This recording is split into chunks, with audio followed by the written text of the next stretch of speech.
kindly resume your seats. Thank you.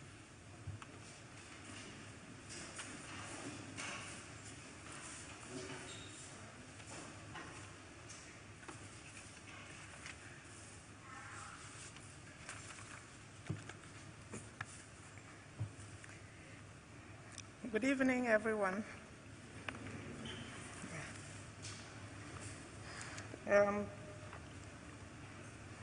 The President of the Academy, past Presidents of the Academy, Vice Presidents of the Academy, Fellows of the Academy, distinguished guests, students, ladies and gentlemen, on behalf of fellows of the Ghana Academy of Arts and Sciences, Ghana's premier learned society, I warmly welcome you all to day 2 of a 4-day event marking the 62nd anniversary celebrations of the Academy. Tonight's event marks the commencement of a 2-day symposium on the sub-theme, the 1992 Constitution, Fitness for Purpose in the 21st Century, to be addressed by 2 distinguished personalities who will be introduced shortly. My task is to introduce to you the chairperson for this event. We are streaming live via Zoom, Facebook, and the Academy's YouTube page. And now the chairperson for tonight's event. She is Emerita Professor Isabella Kwachi, a professor of immunology and parasitology at the University of Ghana. She is the first Emerita Professor in the Sciences at the University of Ghana. For the past 4 decades, she has taught and researched at the National Institutes of Health in Maryland and Georgetown University, Washington, D.C., and University of Ghana, Legon.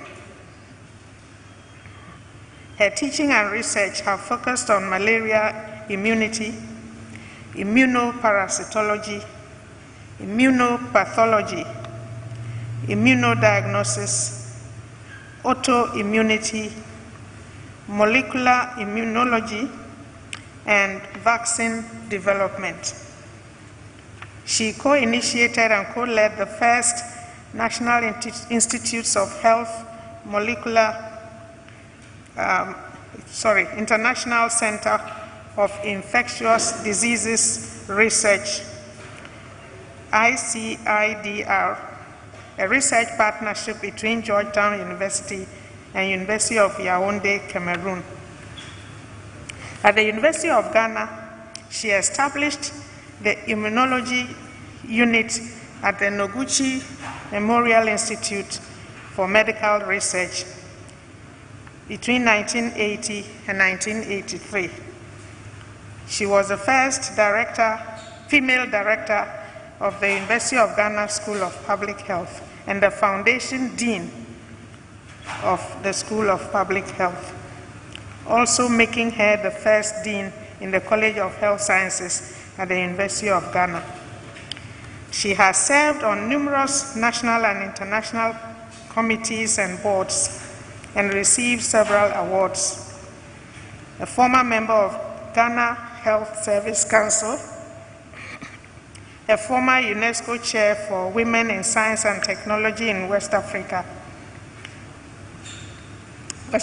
region. She won the 2014 Laureate African Union Kwame Nkrumah Award for Women in Science. She is the 2019 laureate for the Clara Southmaid Ludlow Award by the American Society of Tropical Medicine and Hygiene. Women's World Day 2021 recognized her as one of 7 women in science who have changed our world for the better. She is a fellow of the Ghana Academy of Arts and Sciences and fellow of the African Academy of Sciences. And most important of all, for this academy, she is the Vice President for the Sciences section. Please welcome Professor Isabella Kwachi.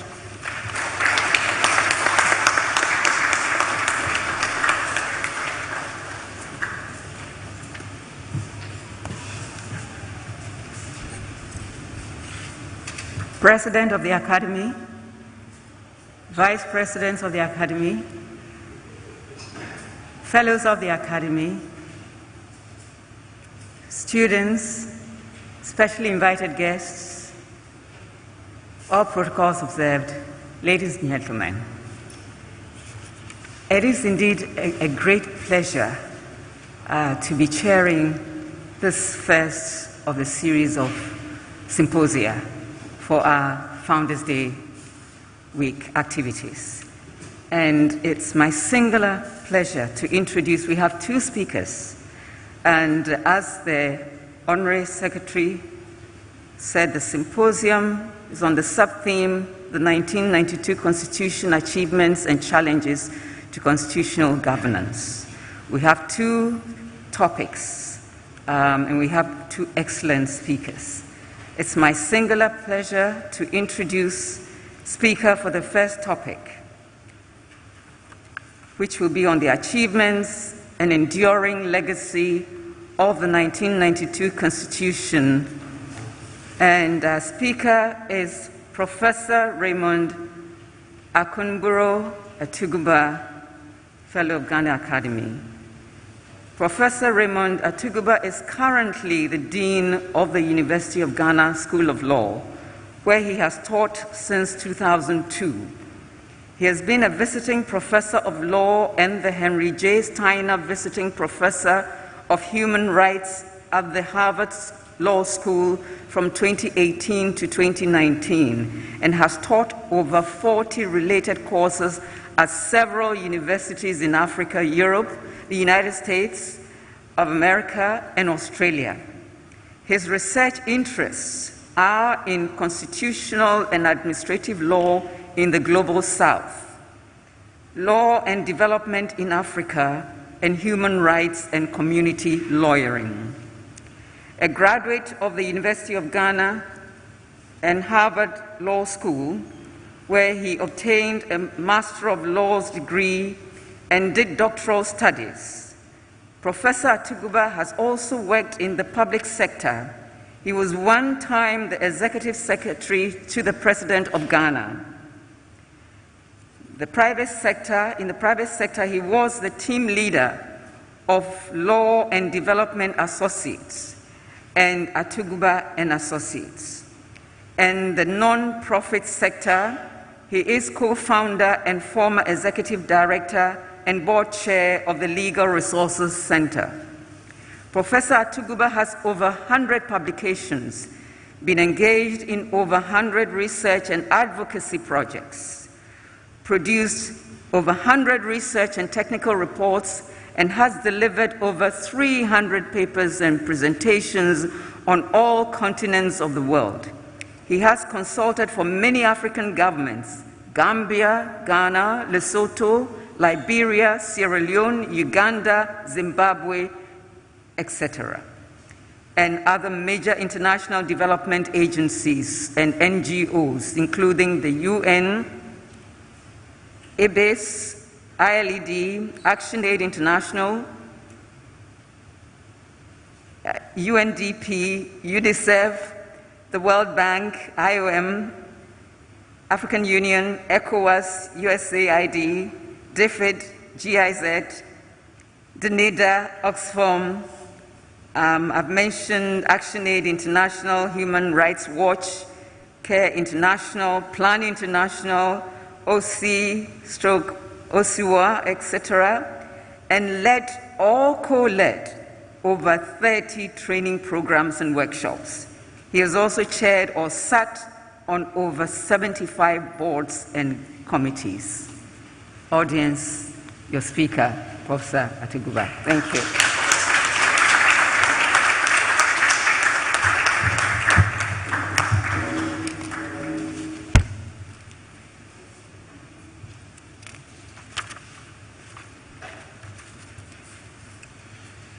Chairperson, Emerita Professor Isabella A. Kwachi, who you should all know, played a very critical role in the positive transformation of the University of Ghana School of Public Health almost 2 decades ago. President of the Ghana Academy of Arts and Sciences, Emeritus Professor Samuel Sefadede, another quiet transformer whose indelible mark is left in the reports and implementational actions of major University of Ghana boards and committees. My co-lecturer for today, Professor Enes Aite, whose supervisionary leadership at the University of Ghana we now realize cannot be so easily extinguished. Permit me, since I have so little time for this lecture, to stand on the existing protocol and acknowledge the presence of all distinguished guests here ensemble. It is difficult sitting through every now and then what is essentially one's obituary.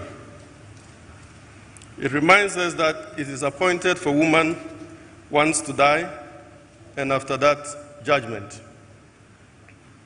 So on account of Judgment Day, we must do what God appointed of us to do here on earth. As I've said before, God has given me the grace to look power straight in the face and speak truth to them. I do not intend not to use it. Introduction. In a sense, the topic you have asked me to speak on this evening can be effectively addressed in 4 short sentences. Sentence 1.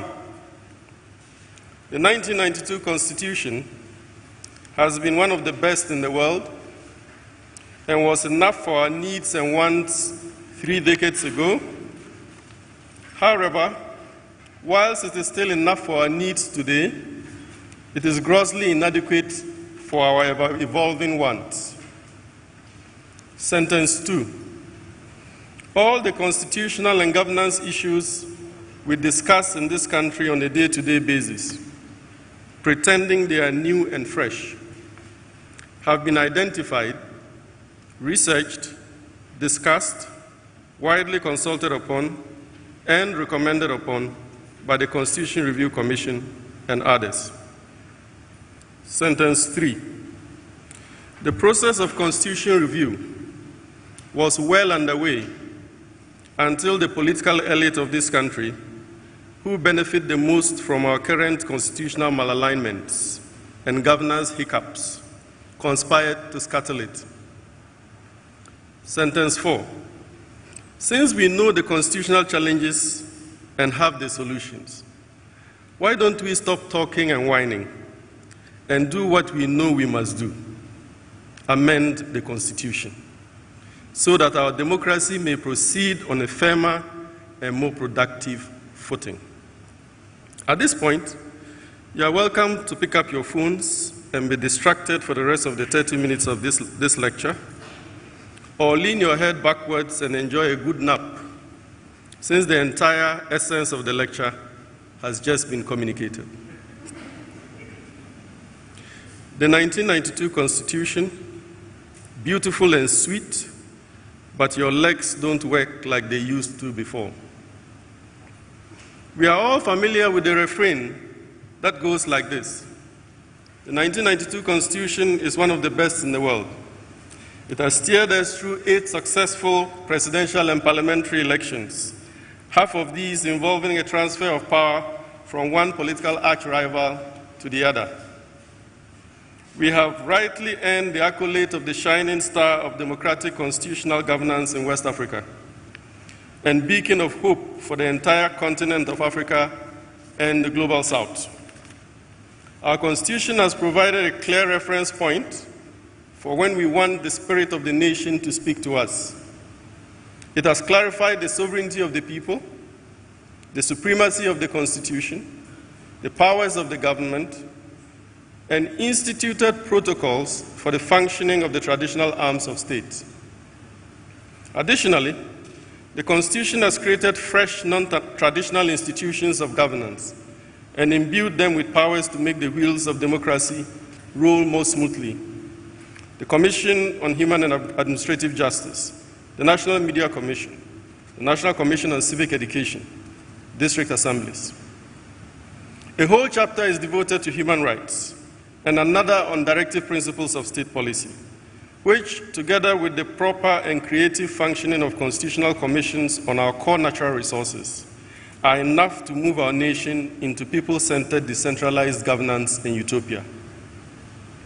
By preserving customary law as a source of law and protecting and advancing the institution of chieftaincy, our Constitution has prepared the way for increasingly making our laws reflective of the lived reality of the ordinary Ghanaian.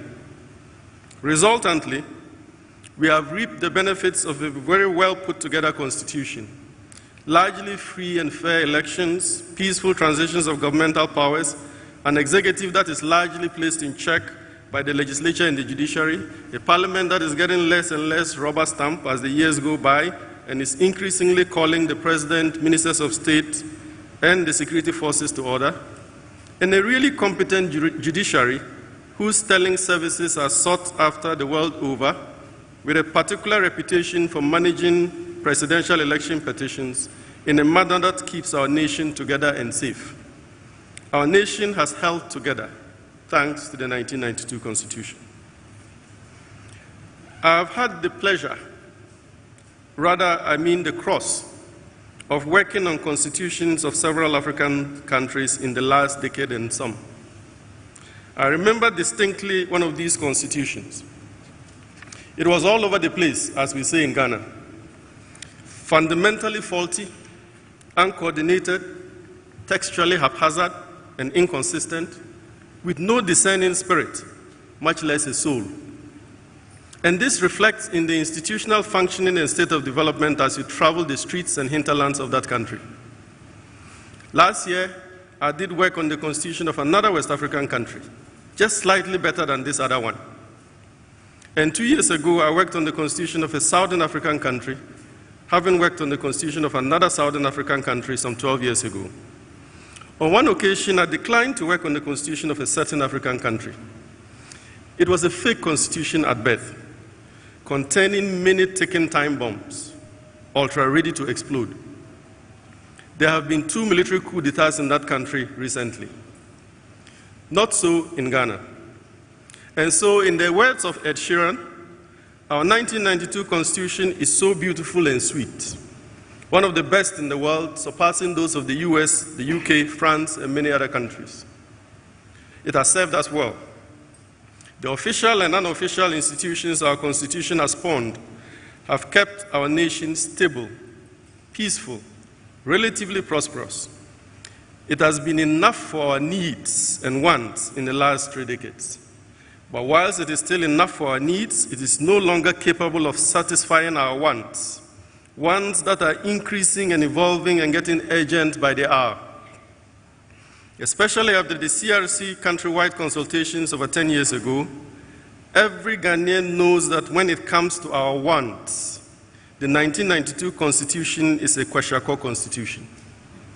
Increasingly, her legs don't work like they used to before. A few examples are necessary at this point. When the butchers and hairdressers assembled to write for us this Constitution, they deliberately inscribed into it the following article, Article 36, Economic Objectives. The state shall take all necessary action to ensure that the national economy is managed in such manner as to maximize the rate of economic development and to secure the maximum welfare, freedom, and happiness of every person in Ghana, and to provide adequate means of livelihood and suitable employment and public assistance to the needy. Yes, this is in our Constitution. I continue the quote. The state shall in particular take all necessary steps to establish a sound and healthy economy whose underlying principles shall include the recognition that the most secure democracy is the one that assures the basic necessities of life for its people as a fundamental duty. I take that again. The recognition that the most secure democracy is the one that assures the basic necessities of life for its people as a fundamental duty. The farther we are from this constitutional destination, the greater the evidence that, at least operationally, the 1992 Constitution has not delivered on the Ghana we want.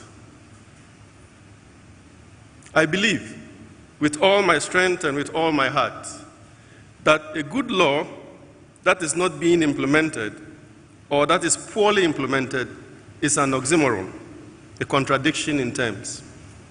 A good law must contain within it the mechanism, the agency for implementation. If it does not, it is a bad law. As long as huge deficits exist in the operationalization of our Constitution, we must revisit its words and make the words speak the spirit and the soul of the Ghana we want. A second and final example is in the area of decentralization and local governance. Evidence abounds on the use of these governance mechanisms and their attendant prerequisites of community participation, subsidiarity, local autonomy, and indigenous knowledge to propel our nation into prosperity and happiness.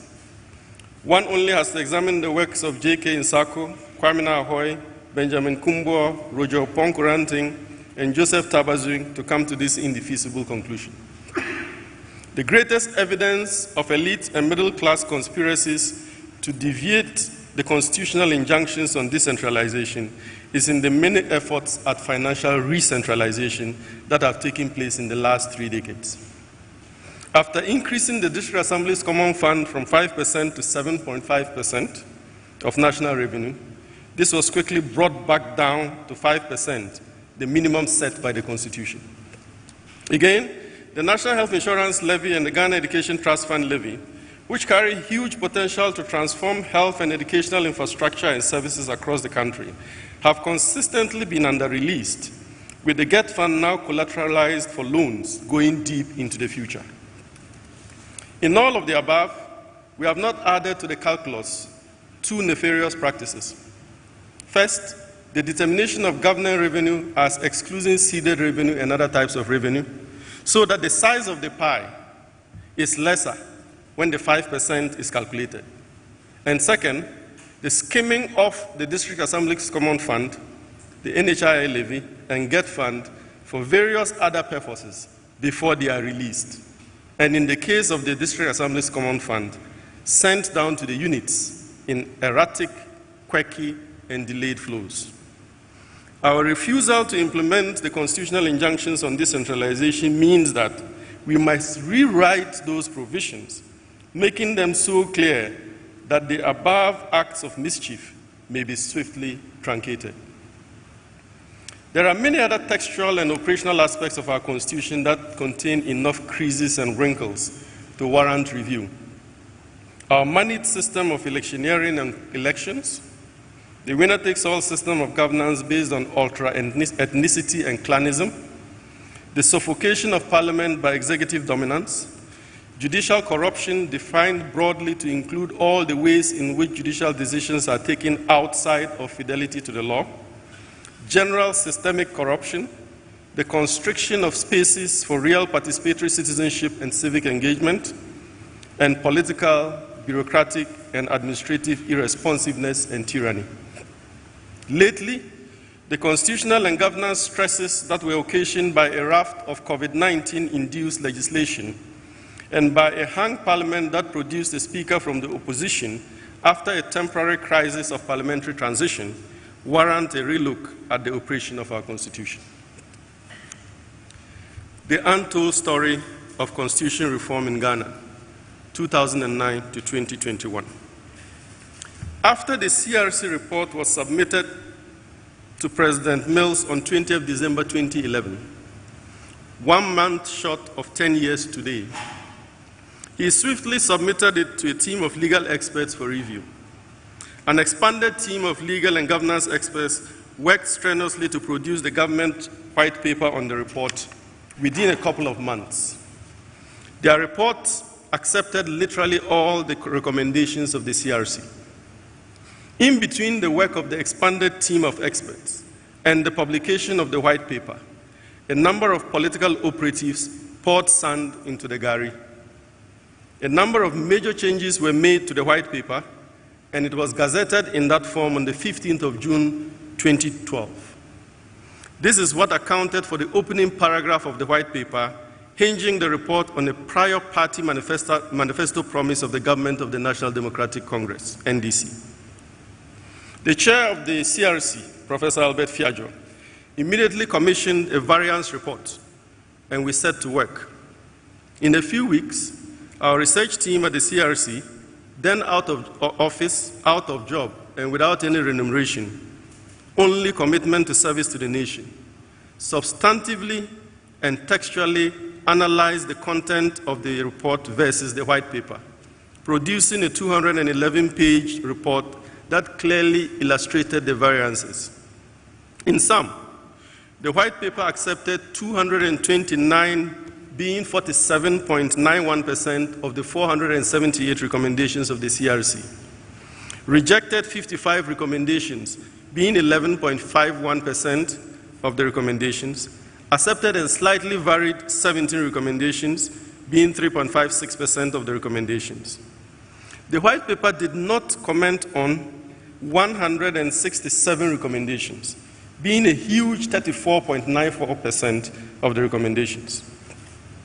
Although it could safely be said that almost 90% of the recommendations of the CRC were directly or indirectly accepted by government, Professor Fiajo was not satisfied, and I with him. Armed with the variance report, research material on white papers and green papers and all the other odd colors of papers the administrative bureaucracy of state names things by, and the legality and modes of changing them, we immediately set about meeting with the highest levels of government to ensure the acceptance of as near to 100% as possible of the CRC recommendations. Fruitfully, President Mills decided that the CRC be temporarily recalled to conduct SNAP nationwide consultations, supervised by the Ministry of Information.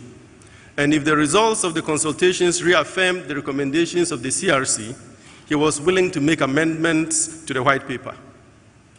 He also directed that the Constitution amendment bills be prepared on that side of the impending elections, but placed before Cabinet and introduced in Parliament, and a referendum conducted after the 2012 elections. Very sadly, President Mills passed on whilst the SNAP consultations were ongoing in July 2012. A day after President Mahama was sworn into office as acting president. A day after President Mahama was sworn into office as acting president, I was informed by his secretary that he wanted to see me. Very afraid that I was going to be appointed to political office, I drove out of town to some workshop I had previously declined to participate in,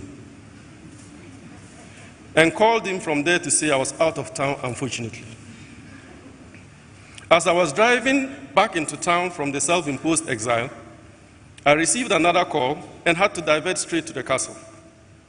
I was pleasantly surprised when, as the second item of conversation, the acting president mentioned his desire to quickly proceed with constitution reform from where his boss had left off. Later, I was again pleasantly surprised when the acting president accepted to include a former deputy minister in the President Kufuor-led New Patriotic Party government, and much later, a founding father of the NPP, as members of the Constitution Review Implementation Committee, chaired by the very well-respected Professor E.V.O. Dankwa, who, together with Nana S.K.B. Asante and others, were members of the Committee of Experts for the 1992 Constitution. The Implementation Committee was directed to consider all the reaffirmed recommendations of the CRC following the SNAP consultations in July and August 2012, together with the white paper in the course of their work, which they began immediately. After he was sworn into office as full-fledged president, President Mahama directed his Attorney General to work with the Implementation Committee to quickly produce the two Constitution amendment bills, one for amending the entrenched provisions and the other the unentrenched provisions of the Constitution. This was done in 2013, the same year the directive was given. This was not surprising because, like all the women he appointed to ministerial positions, his Attorney General was a deliverer. At least the delivery tracking software installed in the President's Secretariat as a dashboard said so. During my tenure as Executive Secretary to the President, there were many unforgettable days, but two stand out for me. The one I cannot really talk about. The second was the day the Cabinet considered the two Constitution amendment bills. Again, there is something called the Cabinet Oath regarding the proceedings of that day. Suffice it to say that President Mahama started from 0% that morning and ended up at 100% by close of day.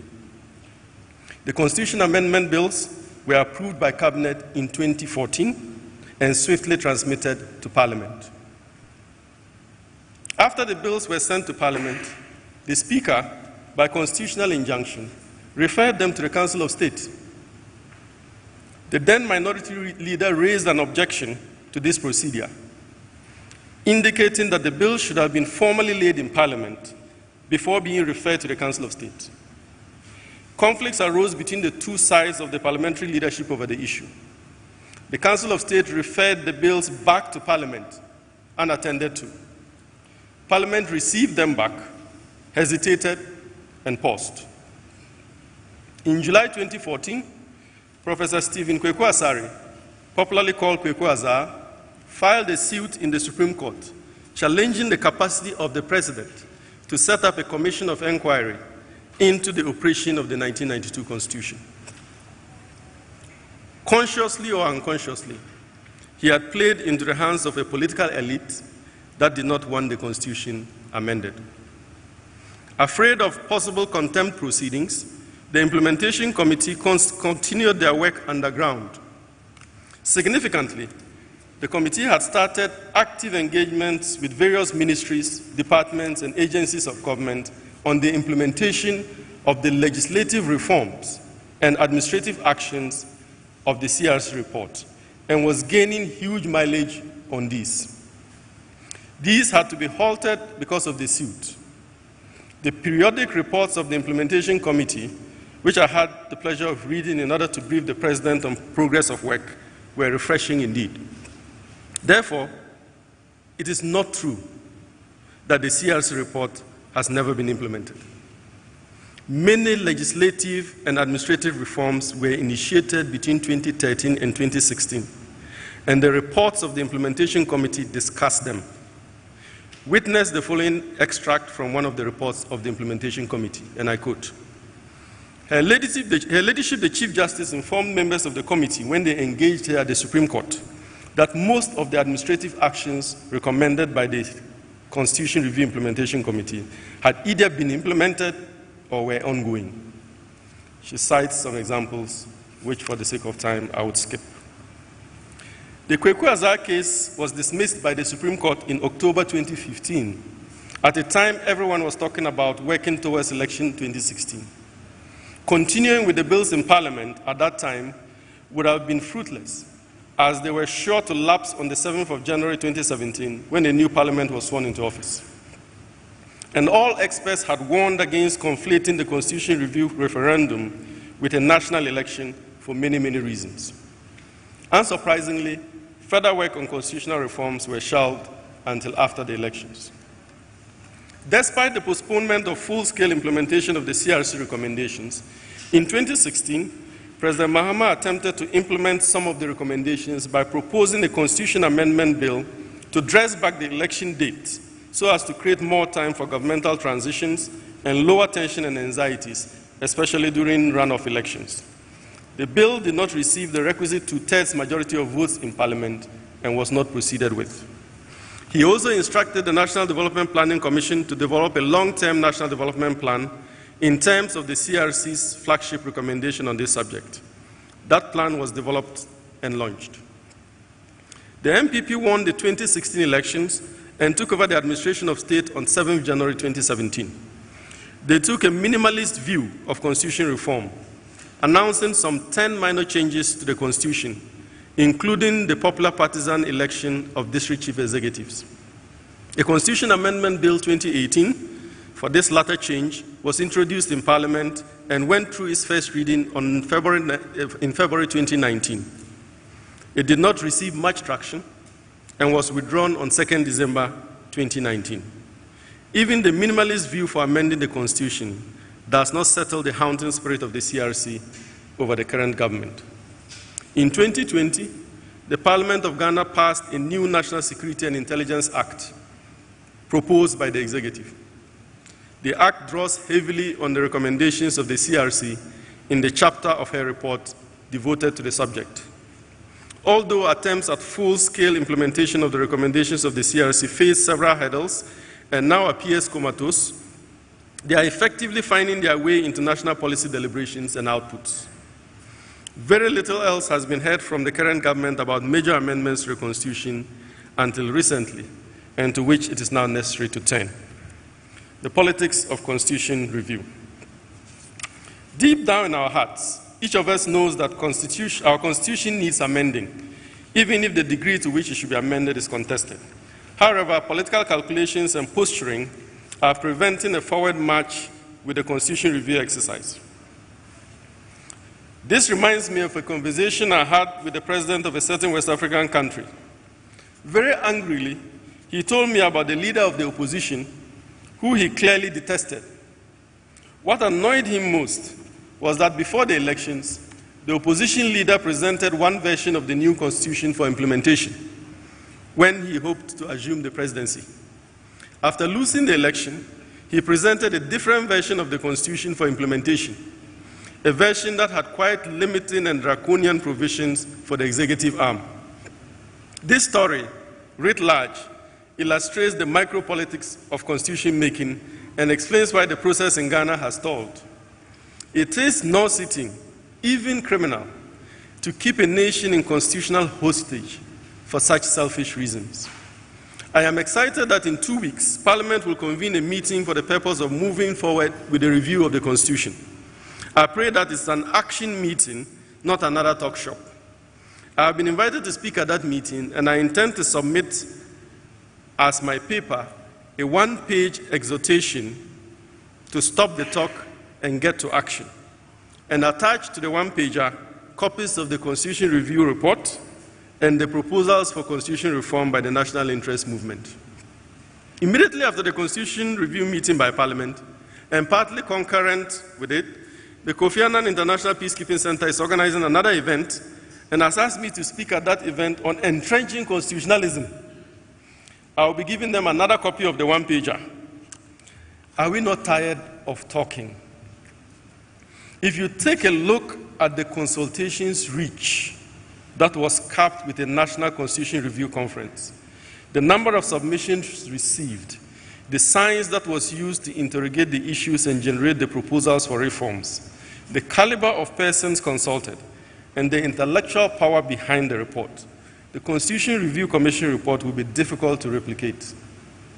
Whilst the Nana SKB Asantis and EVO Danquez are fortunately still with us, the Thomas Menses and S.Y. Jandos, who were central to the Constitution Review exercise and were extensively consulted or acted as consultants to the Commission, are gone yonder. I have always said that the CRC report of 2021 will hound Ghana and Ghanaians until its spirit is calmed through an implementation of it. It was the visionary leadership of the Albert Fiajos, the intellectual power of many constitutional experts, the sweat and toil of many women and men who went to the field, and the willing participation and input of millions of Ghanaians that birthed that report. The report is an autobiography of the nation that cannot be extinguished no matter how hard we try. Let me tell you some few things about the CRC report most people do not know about.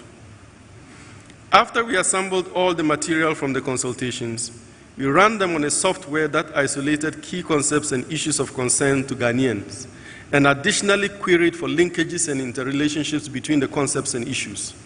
This way, we're able to carry the real voices of the people into the report. The Commission adopted a system of coding the submissions as a core activity for qualitative and quantitative analysis, and acquired for the purpose a software with features relevant to this method of data analysis, including capacities for word frequency queries, capacities for generating data sets and matrices, capacities for source classification for geographical tagging, and specification of submission type, capacities for storing search folders and group queries for reapplication as more data came in, and capacities for word tree view for quick and inductive coding of submissions. The submissions were subjected to both qualitative and quantitative analysis, both of which were interconnected to ensure that similar thoughts expressed in the submissions were properly understood. The digital maps that were procured and superimposed on the data covered district regional maps, population maps, ethnic maps, electoral maps, conflict maps, and natural resource maps. The implementation of the Commission's recommendation is indeed unavoidable. By whichever mode and at whatever time, it will be done. The reasons for this are palpable. The first reason, the sheer scientificity of the report, has been detailed above. The second reason is this: the review of the Constitution was at the request of the people of Ghana. The loudest calls for a revision have come not from government, but from civil society. It is simply not possible for any government to continue to ignore repeated and ending significant, reasoned, and compelling calls for the review of the Constitution. The third reason why the recommendations will be implemented is that every effort was made by the Commission to provide every Ghanaian the opportunity to express their views on the Constitution and governance generally. Armies of lawyers, law students, social scientists, and media operatives interacted with millions of Ghanaians on the text of the Constitution, its meaning, what it has been for Ghanaians, and what it could be for Ghanaians. These interactions were used organically to produce the recommendations of the Commission. Thus, the recommendations can be said to be the real and actual voices of the people of Ghana. The report is not an ordinary report of a commission of inquiry or a project document. It represents voices, hopes, aspirations of Ghanaians at that point in time. Another reason why the recommendations of the Commission cannot but be implemented is that it unravels and seeks to find solutions to the paradox of constitutions without constitutionalism. The exercise embarked upon presented a bold attempt to extricate Ghana from this paradox by outlining constitutional, legislative, and administrative reformations that would breathe a fresh air of constitutionalism onto a nation gasping for the breath of good governance. Fifth, the report of the Commission represents a well-researched and thoroughly put together explanation of the topmost governance and developmental issues that confront the nation of today. It provides effective options for resolving each of these. The greater mission of the Commission, as drawn from the voices of Ghanaians, was to ensure that the Constitution was a developmental one, as emphasized by the President of the Academy, Professor Sefa Dede, in his address to us yesterday. Hence, the subtitle of the report, From a Political to a Developmental Constitution. As Ghanaians yearn daily for the constitutionalization of their developmentalism, it is only a matter of time for the recommendations of the Commission to be implemented. The sixth reason why the recommendations of the Commission will be unavoidably implemented is that they span the hard and soft aspects of governance, and development. Skipping here. The seventh and final reason why the CRC report was also not limited to proposals, the seventh and final reason why the report of the CRC will be implemented is that they were not limited to proposals for reform of the Constitution alone.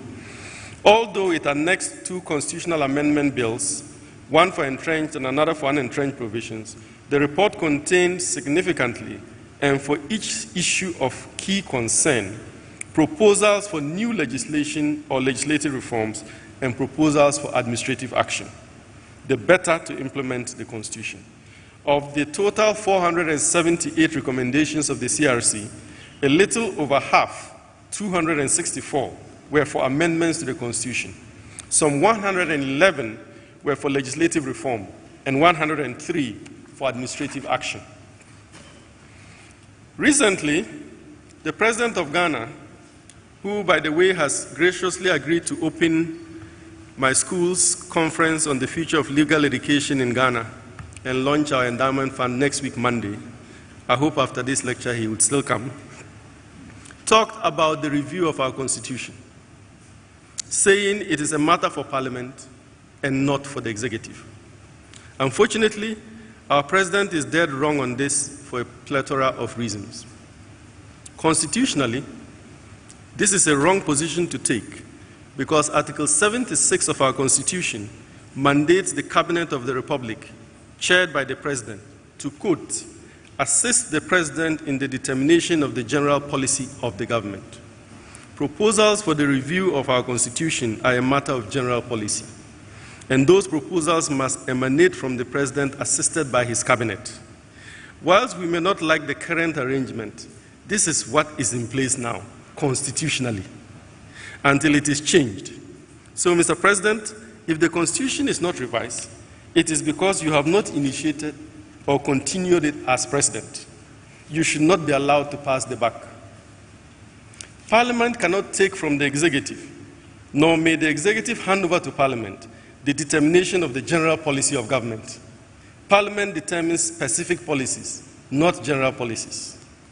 If the President insists that the Constitution review is a matter for Parliament and should begin and end in Parliament, then he should also say that next year's budget should begin and end in Parliament, without executive start. When it comes to the budget, the executive is so wanting to be in control that they write it up alone, push for all their budgetary proposals to be approved by Parliament, and lately attempt to overreach Parliament by implementing the budget even before parliamentary debate, approval, and the passage of budget trailer bills. Yet the President considers that when it comes to the review of the Constitution, everything should be left to Parliament. Such an approach is one aimed at ensuring that the Constitution is not amended. It's an approach that is constitutionally wrong, legally wrong, judicially wrong, administratively wrong, and wrong from a political science perspective. To the best of my knowledge, since the bond of 1844 to date, all successful legislative proposals but one, the Road Traffic Amendment Act of 2020, Act 1054, emanated from the executive. Again, the current Constitution does not allow Parliament to initiate a Constitution amendment bill. However you design it, such a bill, if it touches the key constitutional challenges of our time, as it should, will create huge charges on the consolidated fund, a scenario that is constitutionally decried in Article 108 of our Constitution. From a political science perspective, separation of powers and checks and balances would prefer that the initiator and the assessor of the constitutional proposals are different agencies of government. The position of the President is also contrary to the Supreme Court decision in Stephen Kweku Asare vs. Attorney General, case number J115, 2015, which stated that the President of the Republic has full powers to initiate a process of constitution review through the mechanism of a commission of inquiry. Finally, the workings of the administrative state mandates that the executive and not Parliament introduces a bill for the amendment of our Constitution. There is a whole bureaucratic and administrative labyrinth of operation in this area. I have just a few more minutes, so I'm skipping. Back to Parliament. One only has to take a close look at the promotion of proper human sexual rights and Ghanaian Family Values Bill 2021 to come to the firm conclusion that a matter as sublime as the review of our Constitution should not start and end in Parliament. Given the chance, our Parliament has by itself introduced a bill in Parliament that the Constitution forbids to be introduced in Parliament by anyone. Introduced a bill in Parliament that the Constitution reserves for possible introduction only by or on behalf of the President. introduce the bill in Parliament that is patently textually unconstitutional, introduce the bill in Parliament that does violence to and completely undermines Ghana's international commitments emanating from Articles 33(5), 40, 73, and 75 of the Constitution, and introduce the bill in Parliament that is an affront to the anti-discriminatory provisions of the Constitution, including Article 17.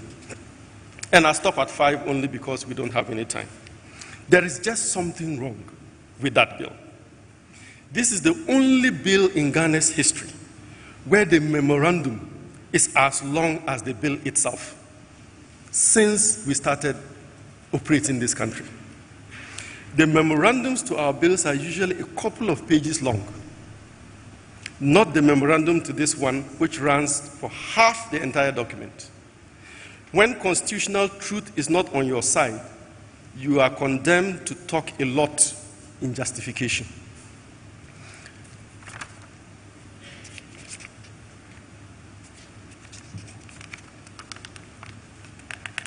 Madam Chair, there's something interesting I must say before I sit down.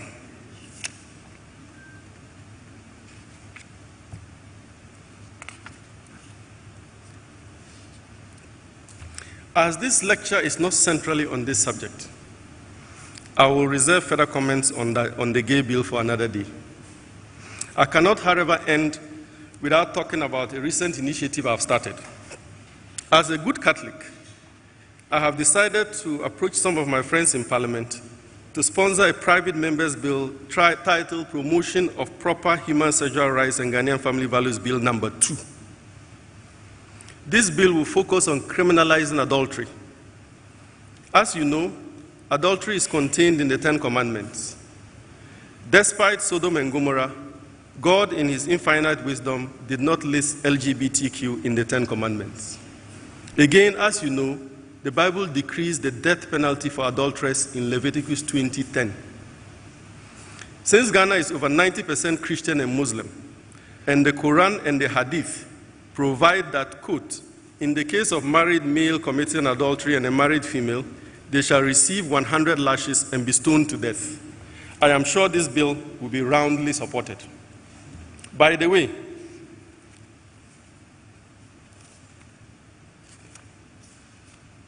we will naturally start implementation with our representatives in Parliament, our honorable MPs, so that they indeed live honorable lives. We will apply resources to a new institution, the Watchdogs Against Adultery. We will train them to smell, sense, discover, report, take action against adulterers and attempted adulterers, and be rewarded for anti-adultery activities. There are so many other interesting things, but I have to skip this and go to the conclusion. We live in a country where billions of dollars, surpassing the entire amount of money we borrow and receive in grants each year, is stolen from right under our noses through tax evasion and avoidance. And this does not count the airplanes leaving airstrips in Ghana few people know about, and the shipping containers laden with gold and other natural resources that leave our ports daily. To put this in context, all the stolen resources is enough to make Ghana a paradise, providing the best health, educational, social, and other services for all persons living in Ghana and Ghanaians abroad. I have to go to the actual conclusion, otherwise the chair would kill me. So sorry for the disjointedness. To conclude, as a legal document, the 1992 Constitution is excellent. I repeat, as a legal document, the 1992 Constitution is excellent. As a political document, the 1992 Constitution is very good. As a governance document, the 1992 Constitution is merely good. As a developmental document, the 1992 Constitution is operationally pretty useless. Governance is continuous and balances power amongst different estates so that power is limited and the liberty of the individual is secured. Governance portends an operationalization of the legal and political provisions for worthy, productive outcomes. We all know that the beautiful provisions of our Constitution are not well operationalized. Our constitutional tragedy today, as a nation, is that we are attempting to utilize an excellent legal document, a very good political document, and a merely good governance document to achieve good governance and excellent development outcomes. This is an impossible task. And so we are constitutionally frustrated, and we are letting it out on LGBTs. What will happen eventually is that the broad majority of Ghanaians, represented by the butchers, hairdressers, and night hall carriers who partook in the writing of the Constitution in 1991, will get frustrated with those who later illegitimately revised their Constitution into a legal document and seek other alternatives. When they wrote into that Constitution the following words, "The most secure democracy is the one that assures the basic necessities of life for its people as a fundamental duty," they knew exactly what they were saying.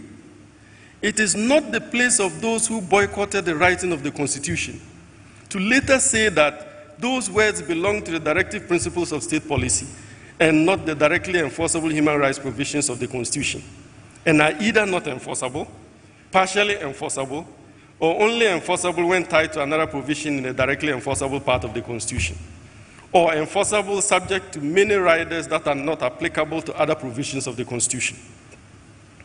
Doing that is to illegitimately change the intendment of the butchers and hairdressers' provisions, to change the lived reality of the majority of Ghanaians, imbued with experiential knowledge, and to substitute it for unworkable book knowledge.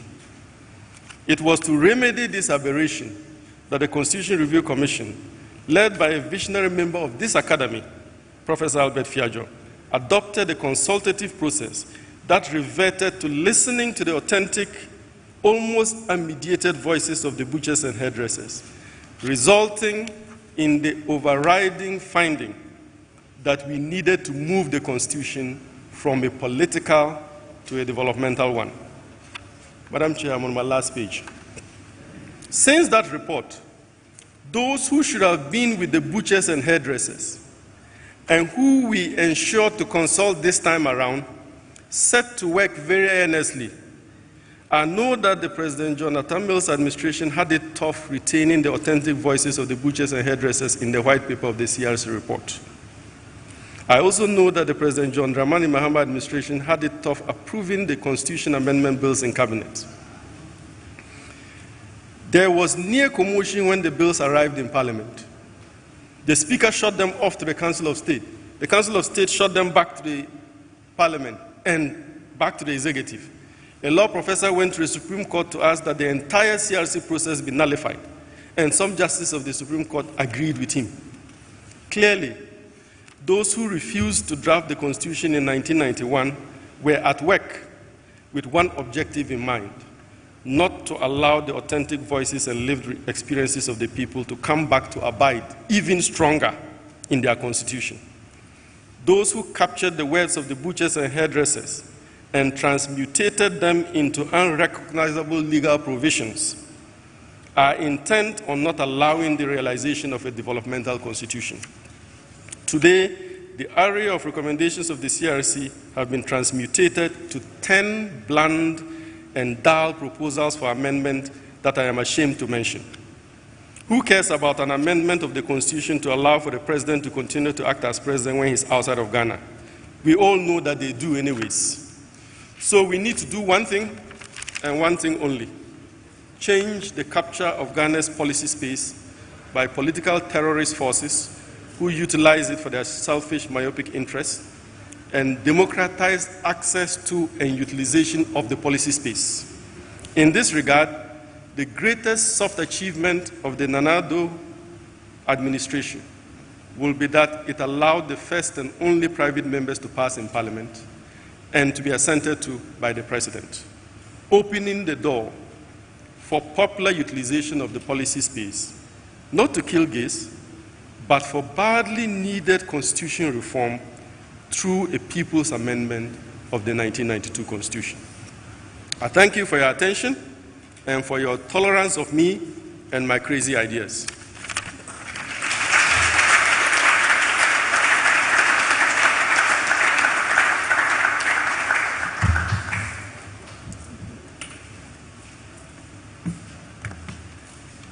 Thank you very much, Professor Atiguba. This is mind-blowing and a lot of food for thought. I think we'll go straight on to the second topic, and then after that we'll do the question and answers.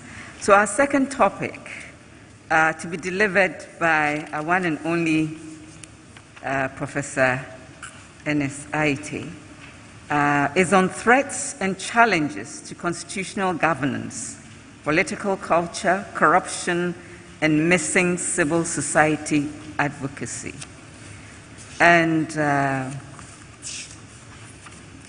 we all know Professor Ernest Aite, but just to give you a little snippet, Professor Ernest Aite, fellow Ghana Academy, is a former Vice Chancellor, University of Ghana, currently Secretary General of the African Research Universities Alliance, ARUA. This is a network of 16 of Africa's flagship universities. He is a professor of economics, and as I said already, the former Vice Chancellor of the University of Ghana from 2010 to 2016.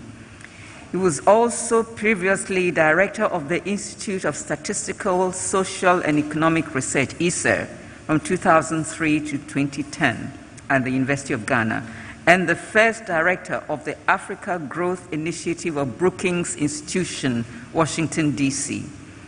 He has held academic appointments at the School of Oriental and African Studies in London, at Yale University and Swarthmore College, and also both in the US, at various points in time.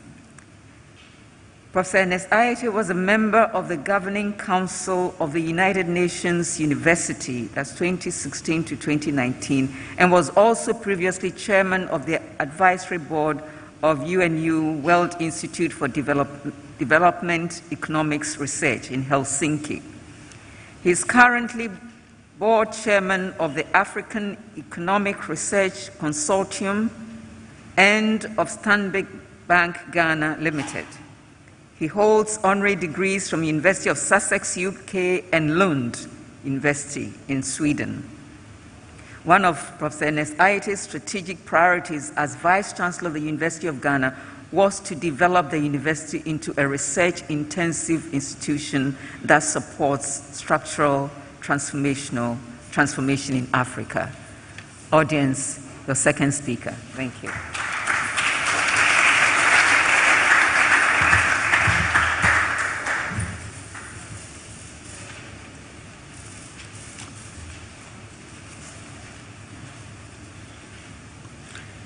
Madam Chair, Vice President of the Ghana Academy of Arts and Sciences, the Sciences Section, President, past Presidents, Vice Presidents, Fellows of the Ghana Academy of Arts and Sciences, distinguished ladies and gentlemen. If I sound a little strange, it's because I have a cold and a bad cough. But I can assure you that there's no danger of me infecting you with anything undesirable. I've had 3 COVID tests in the last 10 days, and they were all negative. So I assure you that there's no problem here. You only have to contend with my funny voice and the occasional cough. I'd like to begin my talk this evening by thanking the Ghana Academy of Arts and Sciences for inviting me to speak on the theme of threats and challenges to constitutional governance, political culture, corruption, and missing civil society. While I consider it a major challenge to be tasked to speak on a subject that I have no formal training in, it is my understanding that the invitation was on account of my varied experiences working with different governance and public institutions in pursuit of constitutional governance. I make no pretense of discussing whether the Constitution of Ghana is fit for purpose or not. I leave that to eminently more qualified persons.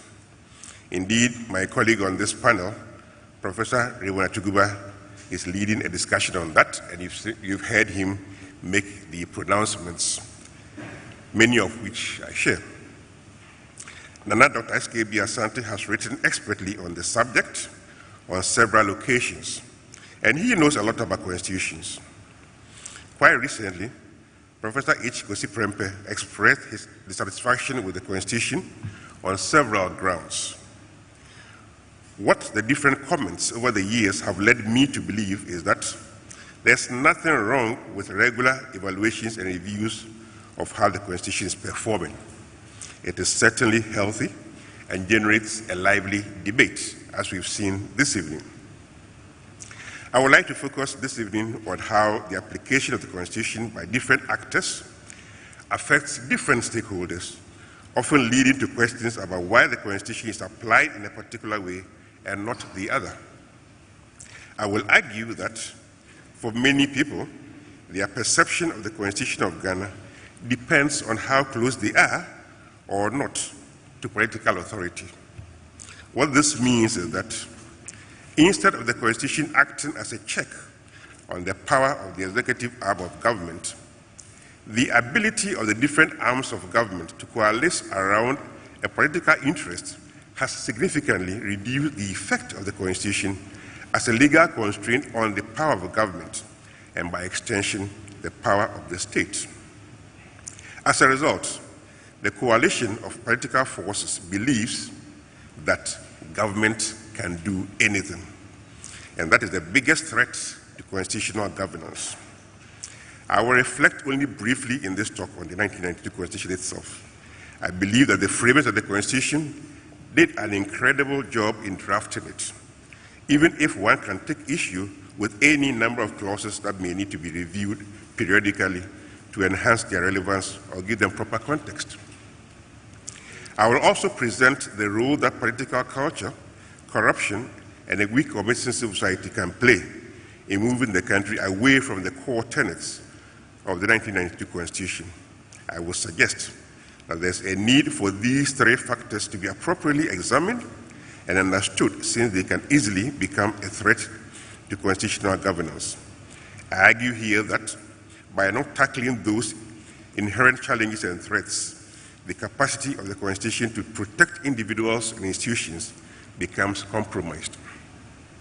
Finally, I intend to share my opinion on how to eliminate the threats and challenges to constitutional governance as posed by political culture, corruption, and missing civil society. So, Madam Chair, now on the Constitution itself. History teaches us that the core tenets of constitutionalism, as a fallout from social contract theory and as championed by John Locke, among others, are informed by the general principles of good governance. These include transparency, accountability, participation, responsiveness, and respect for the rule of law. History also teaches us that the significance of the Constitution is in its ability to guarantee the separation of powers, the protection of fundamental human rights, and the provision of peace and stability within the country. These were the basic principles underlying the Constitution of the United States of America, and those features can be found in almost all countries that are noted to be pursuing democracy and constitutional governance. Nana Dr. S.K.B. Asante has argued that in drafting the 1992 Constitution, the framers were guided by similar principles and goals, mindful of Ghanaian history and culture. The 1992 Constitution is generally seen to have established a firm basis for the practice of a constitutional democracy, characterized by, among others, the election of a president and members of parliament based on universal adult suffrage, a commitment to equal and balanced development of all parts of Ghana, particularly in the allocation of national resources and the distribution of national wealth. C, the The guarantee, protection, and enforcement of fundamental human rights and freedoms. D, a free and independent judiciary. E, the guarantee of the freedom and independence of the media. F, directive principles of state policy to ensure participatory democracy and the sound management of the national economy. And finally, the operation of a multi-party system. There are certainly sections of the 1992 Constitution that may need to be reviewed to enhance their relevance periodically. And this is exactly what the Constitution Review Committee attempted to do in 2010. And here Raymond has given us a very detailed review of how this was done. It is my view that the process such as the Constitutional Review must be considered periodically. This is an important part of the constitutional governance process endorsed by such scholars as Louis Henkin and several others. When H. Kwesi Prempeh suggested the 1992 Constitution was not fit for purpose, he was referring to the governance challenges he saw as being created by the Constitution. He was concerned, among other things, about how easily one could increase the number of parliamentarians simply on account of population changes and the associated costs. He did not think that Parliament was being effective on many fronts. H. Kwesi Prempeh is quoted as saying, and I quote, "The 1992 Constitution is also the most profligate in the sense that it invites wasteful growth in the size of government and in public expenditures. No wonder it has both attracted and spawned a political class in its own image," end of quote. It is easy to sympathize with this assertion, but I'm even more concerned about how far the Constitution has centralized decision-making, which is a point that Raymond also made, for certain public appointments. I have not stopped being surprised at how we are able to dispense with the boards of most public entities every 4 years, and then take several months to replace them with very similarly qualified individuals, some good, some bad. The burden on the public purse must be enormous, with no evidence of cost effectiveness. It is important to observe, however, that regardless of its obvious shortcomings, the 1992 Constitution has functioned well for 3 decades without any major constitutional crisis. This is to its credit, especially when compared to experiences with earlier constitutions of the country, as well as the experiences of other countries in this turbulent region. Ghana's 1992 Constitution has been highly praised, and as Rosanette 1998 puts it, the Ghanaian Constitution is a remarkable document of liberty. It is essential that any future review of the Constitution focuses on how it facilitates good and effective governance, considering the costs associated with it. I now turn to political culture as a threat to constitutional governance. Madam Chair, distinguished ladies and gentlemen, as defined by Weber, 1963, political culture consists of the system of empirical beliefs, expressive symbols, and values that define the environment in which political action takes place. It stands for the basic attitudes of people towards politics, policy, and polity. And it is reflected in the support for political institutions, post-materialism, interpersonal trust, and secularization. This is from Elson and Lane, 2008. The political culture of Ghana over the past 3 decades can best be described as polarized and divisive. The people generally see the division and respond accordingly. What this means is that the people are generally perceived to be either for the government or against the government. Where one is perceived to be located in that divide is particularly critical on several fronts, including access to jobs and public positions, access to some public services, access to justice, access to public contracts, and the possession of a voice on matters of public interest. But these are the basic rights that the Constitution seeks to guarantee for all, regardless of their political interests. When did this political culture take root in Ghana? Before the 1992 Constitution, Ghanaians had been divided between those for the revolution and those against the revolution. This was largely so until the revolution lost steam and metamorphosed gradually into constitutional rule. Earlier divisions related to the fight for independence and its aftermath simply provided undertones which later partially informed which side of the divide one would choose if interested. With constitutional rule, the powers of the executive arm of government, even if nominally limited by the Constitution, have been perceived by the public to be generally more extensive than it really is. In other words, there is a strong perception that government can do anything, even if the Constitution does not suggest so. Several analysts have associated this growing perception to the winner-takes-all politics in Ghana. Ransford Jampo, 2015, has described winner-takes-all politics as, and I quote, not merely an electoral formula for determining winners in elections, but also a political mechanism for facilitating the evaluative inclusion and exclusion of individuals, groups, and classes of persons, unquote. He sees it, rightly, as, I quote, state capture or the partisan monopolization of state resources, facilities, and opportunities, as well as the exclusion of political opponents from national governance, end of quote.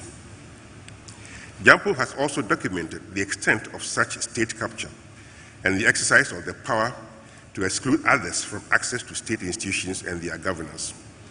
He describes it as anti-democratic and says, and I quote, "It's a political subculture that excludes all other Ghanaians who are not of the ruling party from national governance and decision-making in a manner that polarizes the nation and dissipates the much-needed talents and brains for national development," end of quote. Jampo does not attribute the political culture associated with winner-takes-all exclusively to the Constitution. He questions why similar constitutions in other countries have not necessarily led to such behavior. He believes that the other arms of government in Ghana, namely the legislature and the judiciary, have simply acquiesced to the authority of the executive.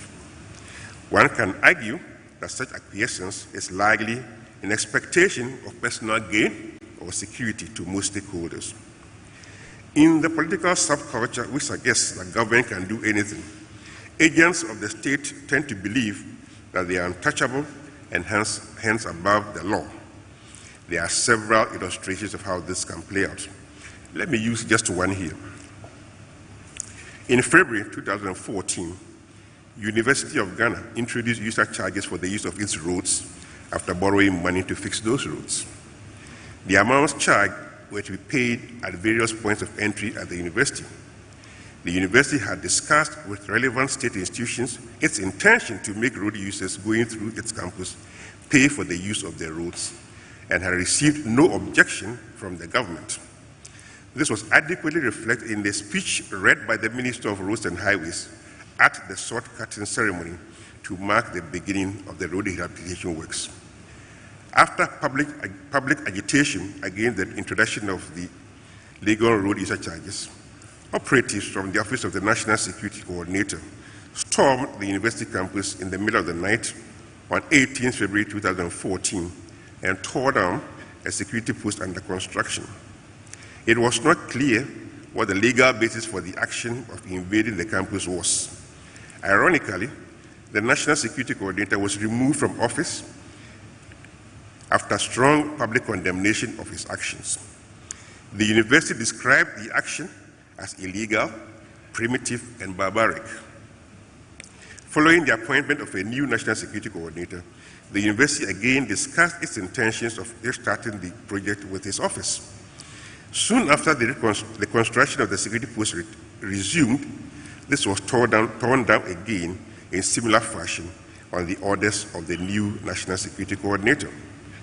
What was interesting about the lawlessness shown by the national security operatives was the fact that their leadership could boast publicly about the need to, I quote, teach the professors a lesson, accusing the professors at Legon of bias towards the opposition. Despite official protestations from university management, the government of Ghana never condemned the actions of its agents. They were above the law and could therefore do as they wished. The Constitution could not protect the university. Needless to mention, in the last 3 decades, there have been countless experiences of state agents believing that they are above the law, with the assurance that they will not be held accountable by the state. When they have acted as such, they have always been motivated by the conviction that we are part of the government and the government can do anything. Another aspect of the new political culture of the government can do anything can be seen in lawmaking. Lawmaking is the preserve of Parliament under the 1992 Constitution. In making laws, the general principles applied by parliaments in democracies around the world are many, including the strength of public opinion, the pursuit of social transformation, the achievement of greater equity, the achievement of better governance outcomes, etc. Regardless of the type of law being considered, the principles of equity and efficiency tend to be important.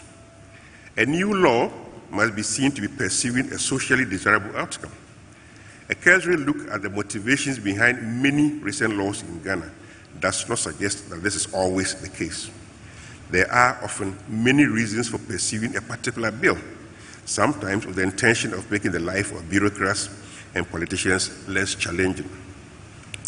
The recent introduction of a public university bill 2020 is a good example for potential law that underscores the government can do anything syndrome. The bill was first shared in 2019 among various stakeholders without any written motivation. There was no memorandum to explain why the bill and what benefit it brought to anyone. After several mainly negative comments on it, including statements by fellows of the Ghana Academy of Arts and Sciences, government officials singled out individuals who had dared speak on the bill for very harsh criticism. The government observed that, and I quote, "The flimsy allegations being perpetrated that the bill will undermine academic freedom are deliberate mischief-making and disingenuous," end of quote. This was certainly intended to silence any persons who had issue with the bill.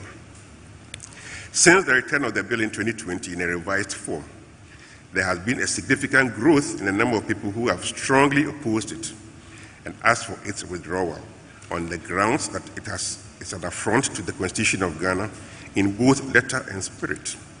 It is clearly a bill that cannot meet any accepted principle in the making of laws generally. It seeks to give greater power to the Minister of Education and make it easier for him or her to remove vice-chancellors. That is clearly the only motivation, but the Constitution is not about centralizing power in individuals. The bill is there simply because its initiators and some lawmakers believe that government can do anything. The political culture of the government can do anything plays out in many different scenarios and can be very costly. The politics of abandoning construction projects that were started by previous administrations is another illustration of the subculture and remains a threat to the tenets of nation building and development. Several examples can be found, especially in the health, education, and housing sectors. Some studies have shown the extent of non-completion of government projects and the monetary loss. Williams, 2017, estimated almost a third of all projects that start are never completed, and this consumes nearly 20% of all local government capital expenditure. Recently, the Social Democracy and Development Dialogue Forum Africa suggested that abandoned projects cost the Ghanaian taxpayer close to $25 million each year.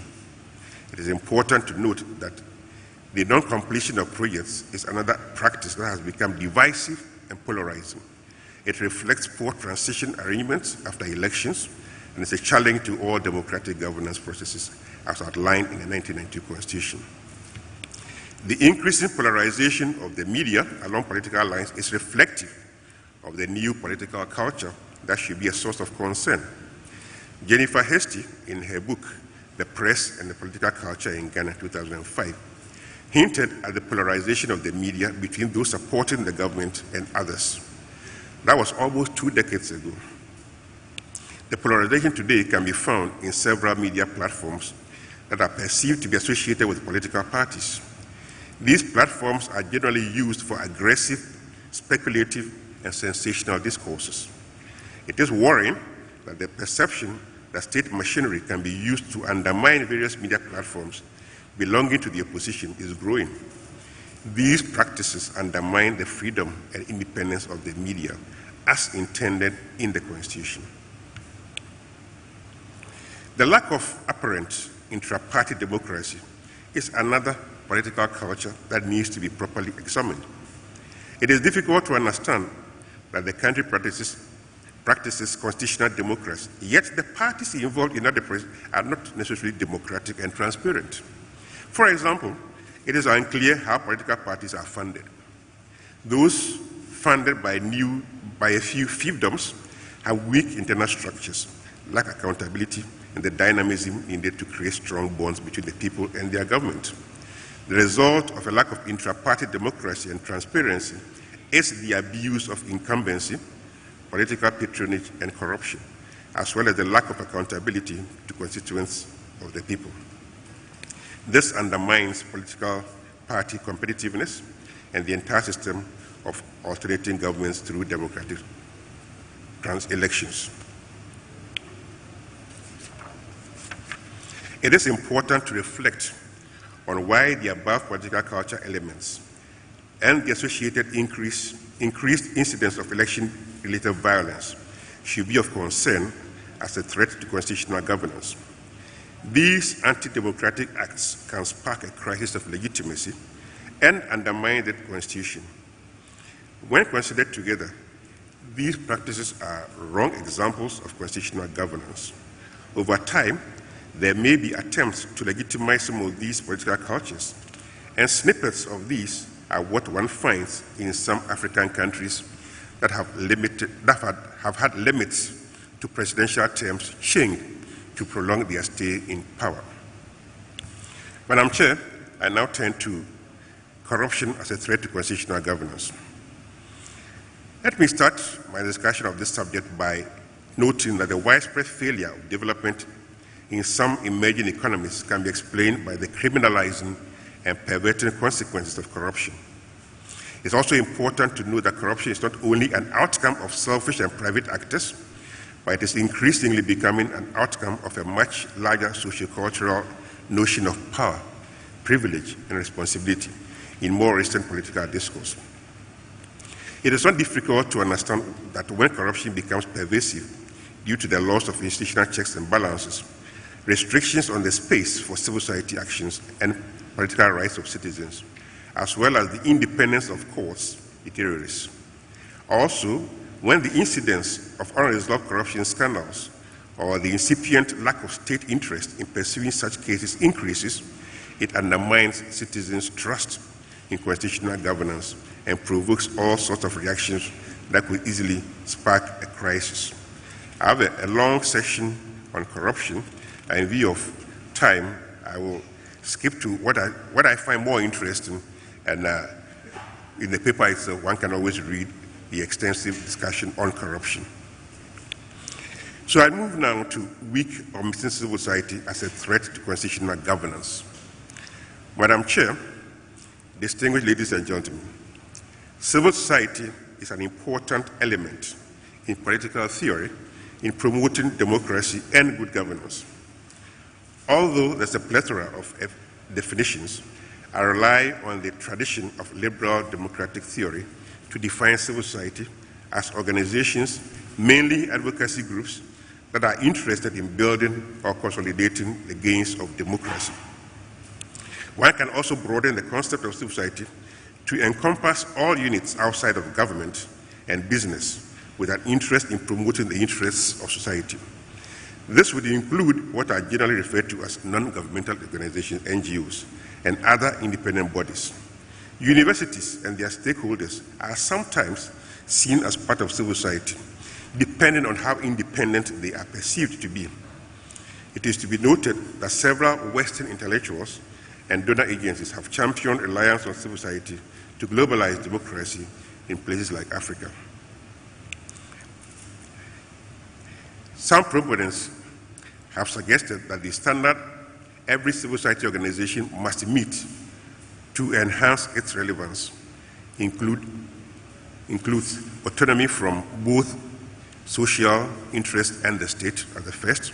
Secondly, capacity for collective action that promotes interests or passions. Thirdly, absence of an intention to govern the polity. Fourth, agreement to act within the civil rules, conveying mutual respect. So these are the 4 standards. The implication of this is that only organizations that agree to act within pre-established rules of a civil nature, conveying mutual respect, can be included in a definition of civil society organizations. It is to be noted that civil society is currently recognized in Africa to have been at the root of the struggle for independence and decolonization, the promotion of social justice, rights and the rule of law, enhancing state performance, promotion of popular participation in public policy making, and the promotion of transparency in governance.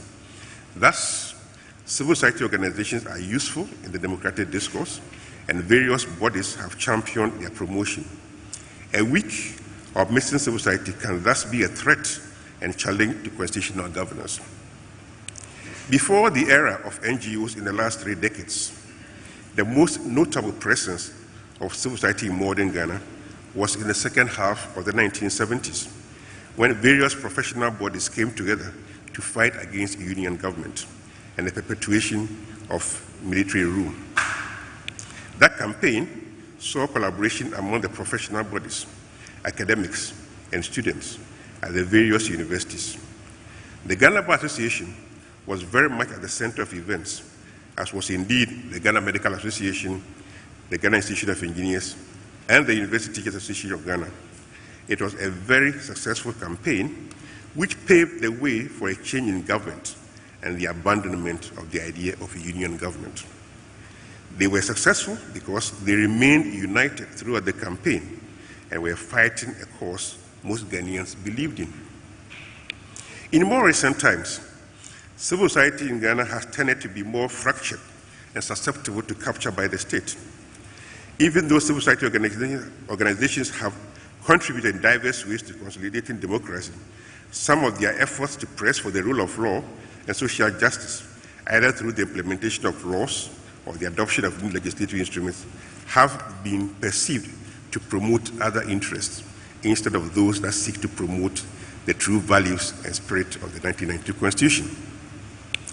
The recent tension between Ghana National Petroleum Corporation, GNPC, and the coalition of 15 CSOs working on the extractive industry over the proposed acquisition of stakes in Aker Energy and AGM Petroleum Ghana is quite revealing about how CSOs and government relate to each other.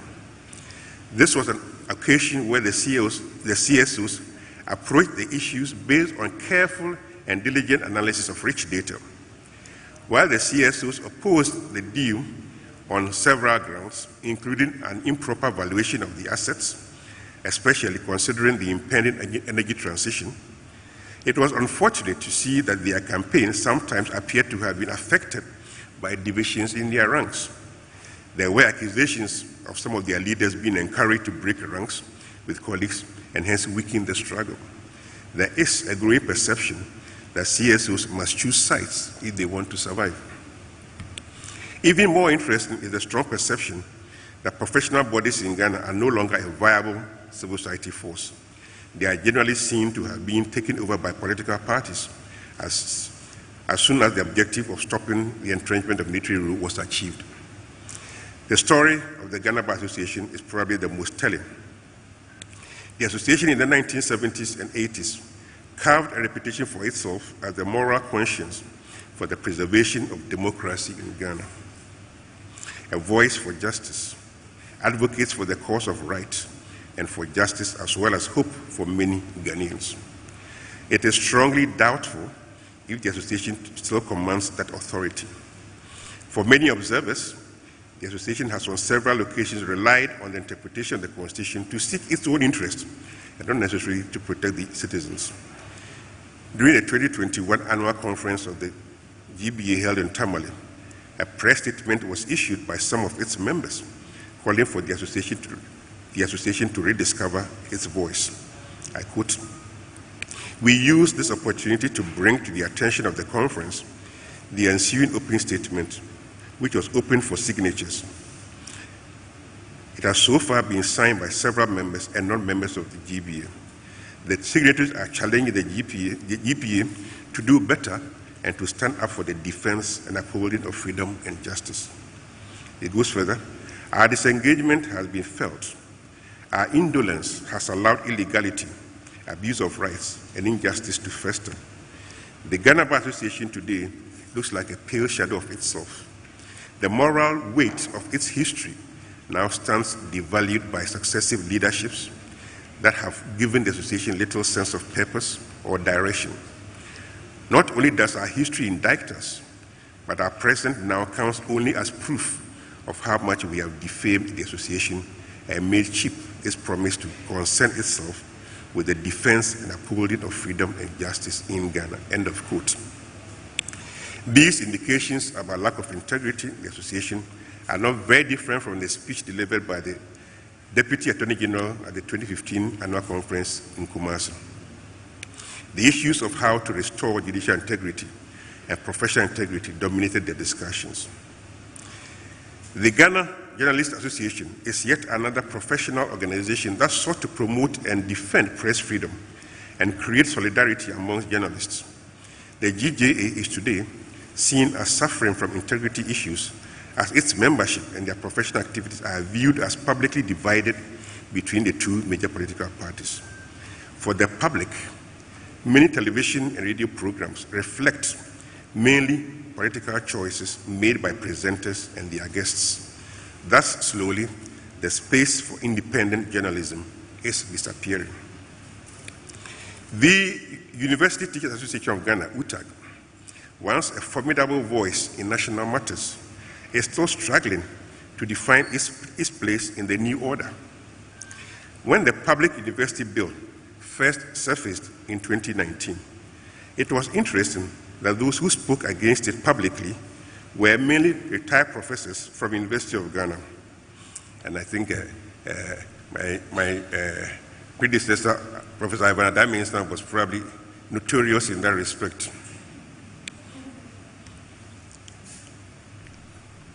When it resurfaced in 2020, UTAG was left wondering what its position should be on a matter that should have been seen immediately as inimical to the future of academic freedom and the independence of their institutions. It was difficult to understand why academics could not see their future being stolen from them with the bill. Following the lead that had been taken by the Ghana Academy of Arts and Sciences, some members of UTAG Legon finally began a new and strong campaign against the revised bill. And I must commend those individuals, including Professor Atiguba here, I commend those individuals who belong to UTAG Legon for seeing the light.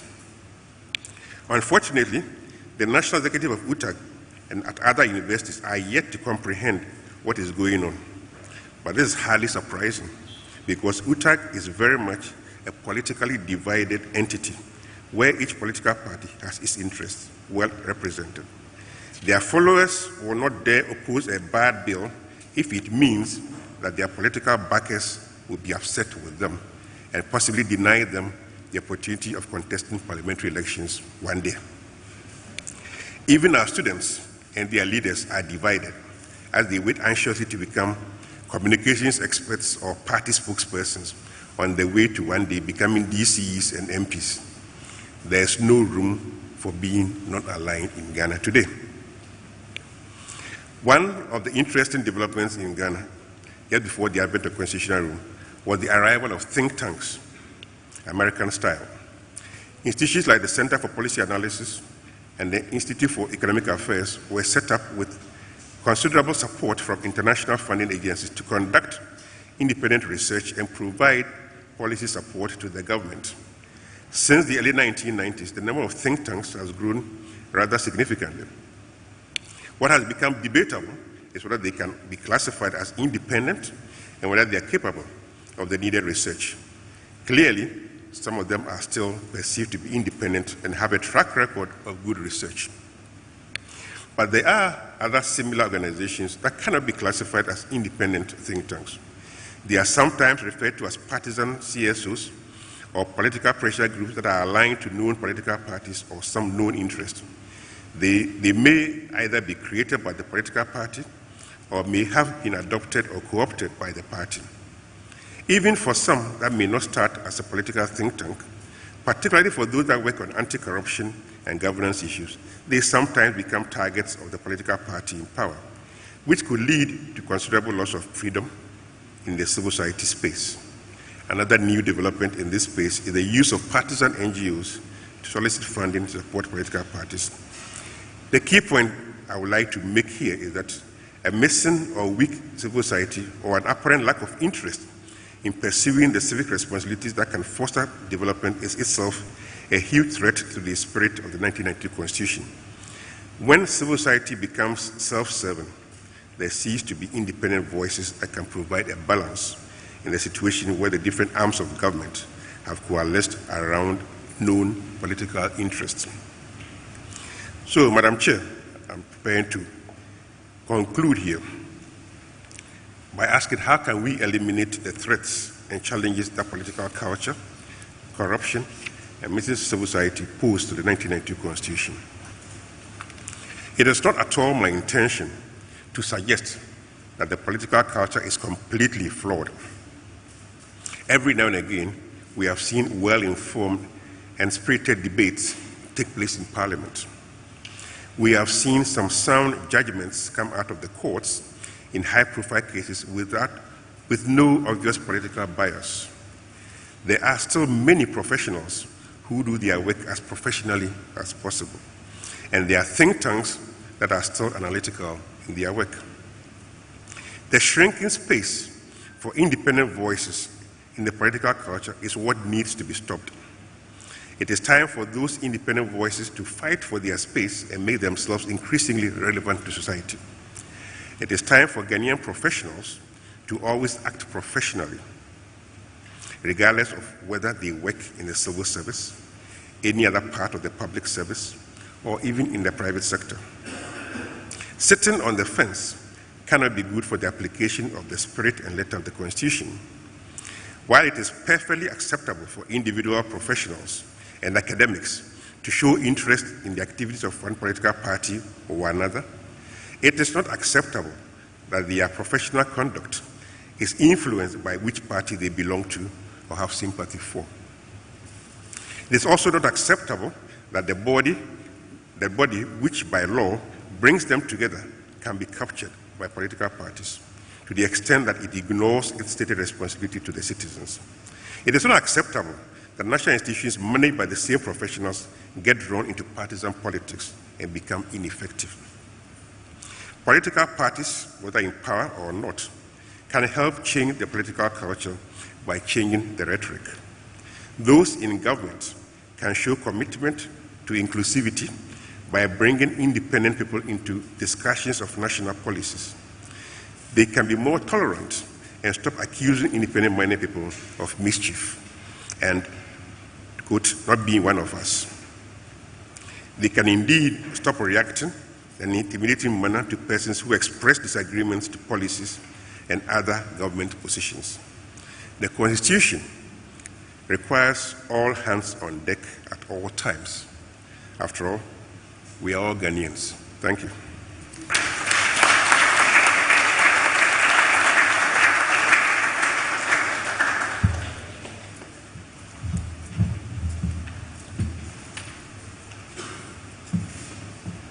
Thank you very much, Professor Aiti.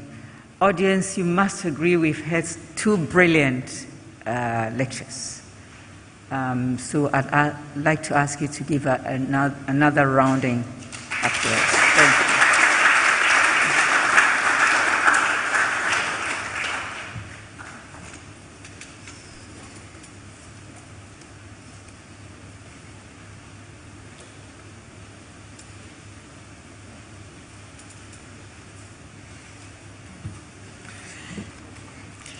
Having listened to the two speakers on the two topics,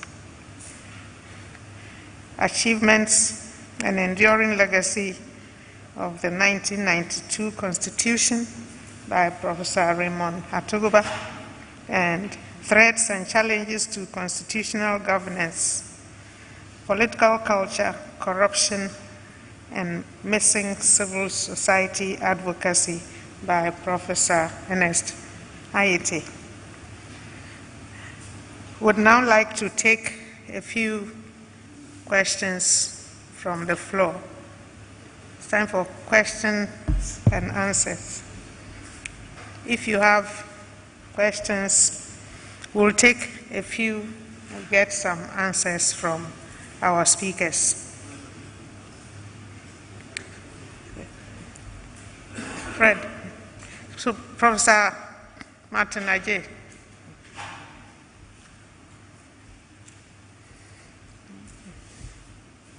Yes, thank you very much, Professor Atiguba and Professor Ayete, for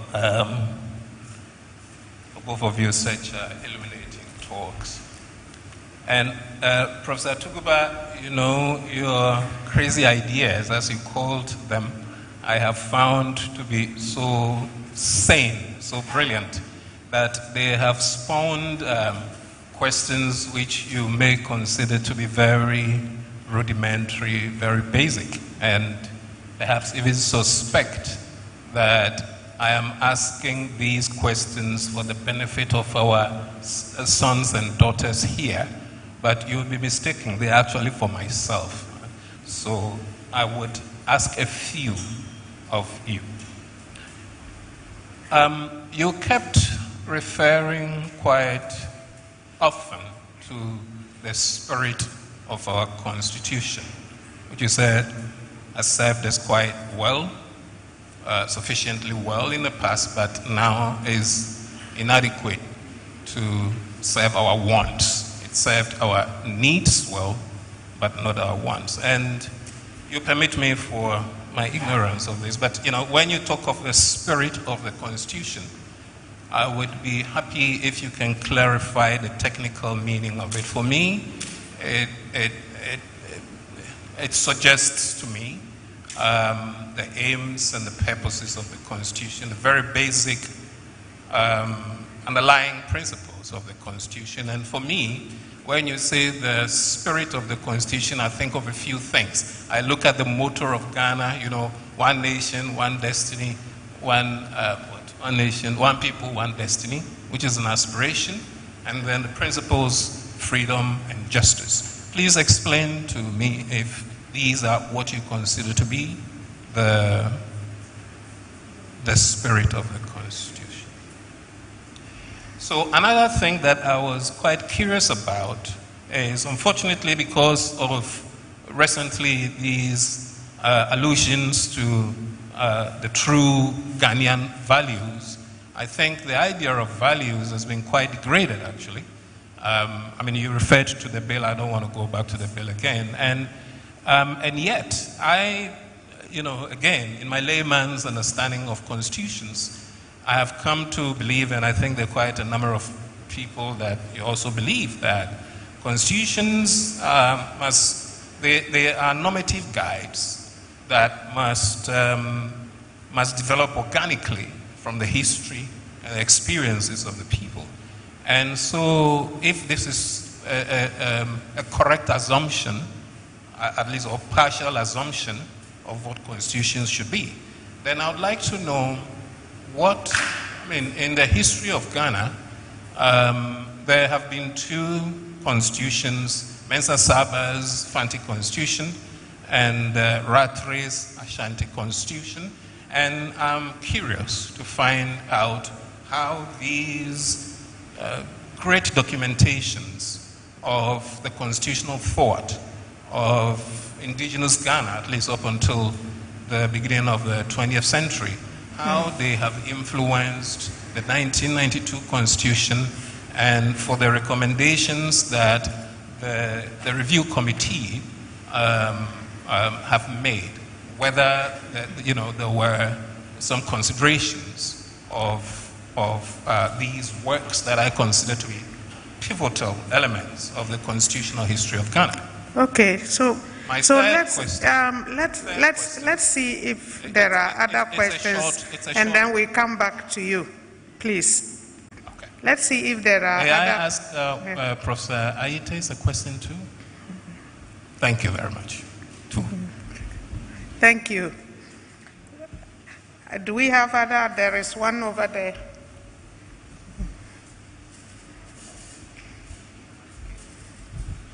Thank you very much. My name is AUDITORIUM Dankwatimatadis, student from Accra Wesley Girls Senior High School. Please, my question is about the Constitution and the fitness for the purpose in 21st century. The ordinary person out there does not know much about the Constitution. As I was in JHS 3, that was when I got to get the constitutional app online. Our mothers, our fathers, and brothers and sisters in the villages do not know the content of the Constitution and how to react towards it.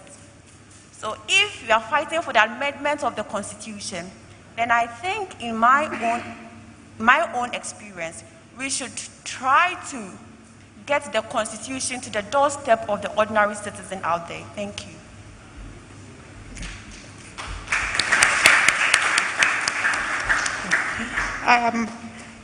All right, we'll take one more and then...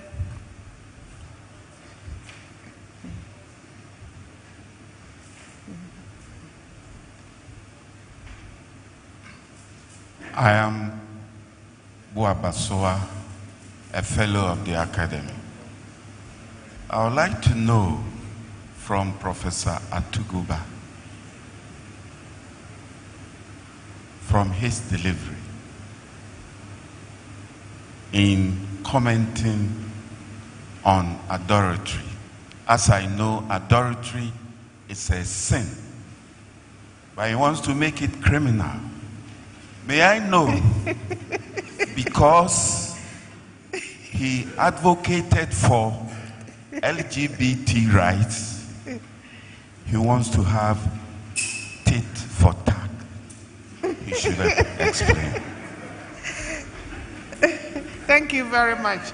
So I think I'll go over to the speakers and let them take to respond to the questions so far, and then maybe we'll take, if we have time, we'll take a few more. I don't know if I should start from the last question, but my good friend Martin, Ghanaian judges are, as I said, some of the best in the world. And that's why we keep exporting them to other countries to help their judiciaries. And from the judgments they write, they have clearly distinguished between what they call the letter of the Constitution and the spirit, which is a very important distinction, because it's not everything that can be in the letter of the law. And we should know that something, the words of the Constitution evolve from something that is less concrete than the words in the document that we call the Constitution. That is the spirit of the Constitution. And it's possible to see it, expressions of it in our preamble, for example. It's also possible to see it from our history. So it's clearly against the spirit of our current Constitution to have a system of government that is not by popular accord, such as a military regime. I'll end that. We can talk the whole day about the letter and the spirit of the Constitution. The second question on traditional constitutionalism, incidentally, when I finished writing this paper, it was 60 pages long. So I practiced it and I realized that it went over 1 hour. So I had to cut the half of it, which was on traditional constitutionalism, out. And I'm developing that into a different paper. And I can send that to you in draft form. But you've hit at a point, because I actually ended this lecture by proposing ideas for a return to to traditional African constitutionalism as a way of remedying some of our constitutional shortfalls, but not with Rattray. A lot of what Rattray wrote was plain wrong. Plain wrong. And it's a shame that we teach history and teach law with Rattray. There's a saying in Ghanaian culture that it's different proverbs in different languages, but the effect is that you never tell your secrets to a stranger. And so what happened is that when Rattray went to write this stuff, our fathers and forefathers just lied to him, and he wrote it as authentic history. And then we are parading it as our history. And I tested some of what he wrote about my people against oral history from my father when he was alive. It's terrible. And we have to start reconstructing that history and stop teaching it to our kids. The second to last question from, is your name Edusum? What's the name? Edichum, okay. Yes, your question is very important. When we went into the field to test run our field exercise for the CRC, the Constitution Review Commission, and came back to the office, we had one key problem. The people of Ghana did not know enough about the Constitution to give their views about it. And so we had to redo our consultation strategy and to start first by orienting the people about the Constitution first before asking them for their views. And once you did that, the views were like many and varied.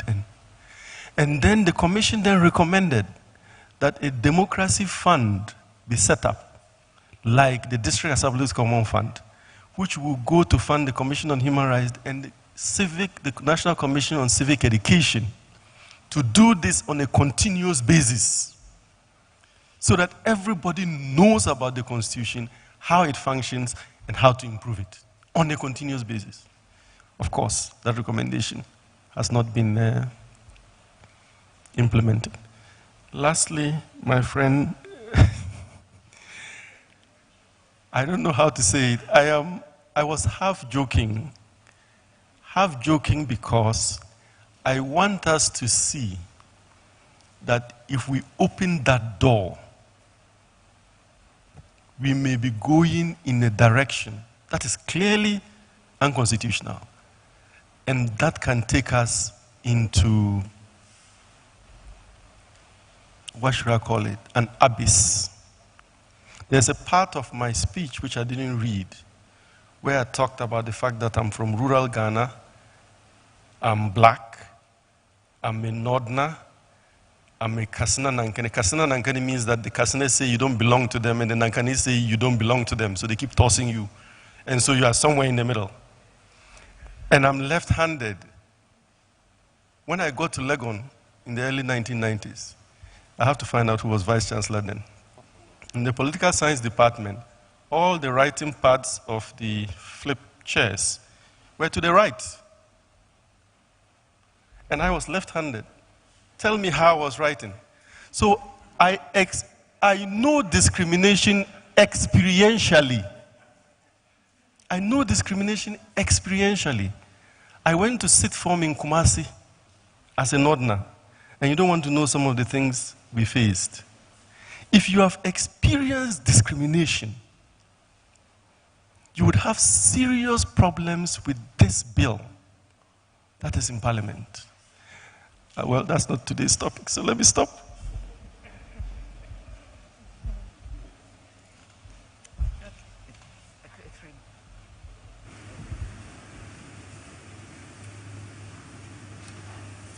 Thank you for those responses, Professor Atiguba. We'll take one or two more and then we'll close.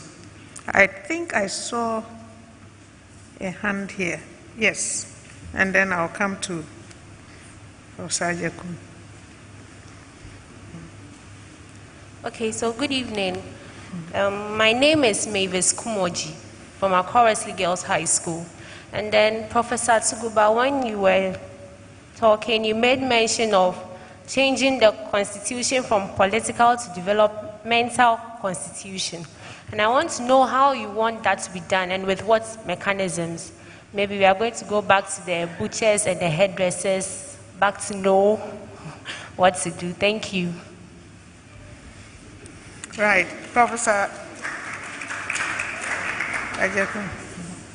Mine is a follow-up of Aduchumu's. Just want to find out from my friend. We talk of educating people about the Constitution. Then, do we have abridged form? Fine. If we have the abridged form, do we have some in the Ghanaian languages so that the ordinary person in my village can read and understand? Thank you very much. Thank you. Okay, so that there is some balance, let's give the other side a chance to ask a question.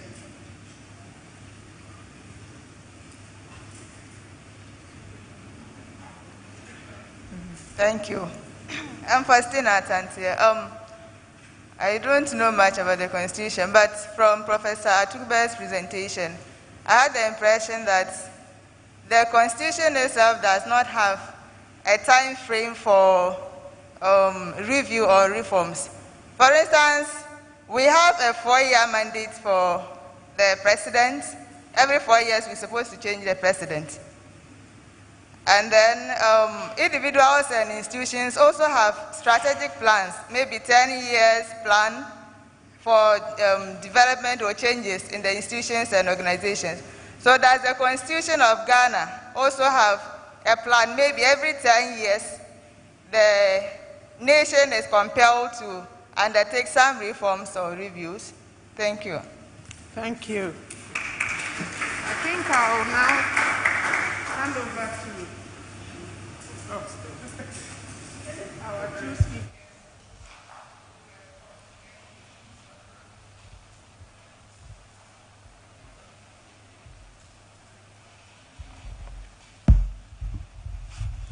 I assume that all the questions were directed at Raymond, so, but let me try to answer your question. It is the responsibility of the National Center for Civic Education to actually ensure that all these types of documents are very well publicized in different languages and so on. That's their mandate. I would not be surprised if for lack of resources, they've not been able to do that. I have seen an abridged version in English, but I haven't seen an abridged version in the local Ghanaian languages. So maybe this would be an opportunity for us to bring to their attention they need to do something about that.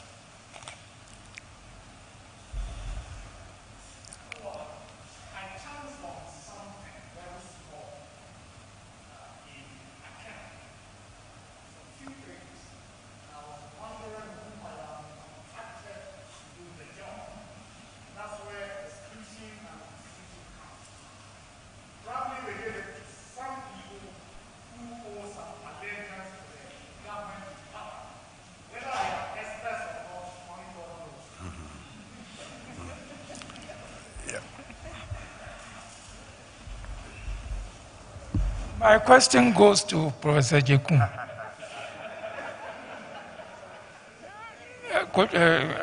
Openia Jekun, as most people call him. How many people in our villages and towns can read and write our local languages?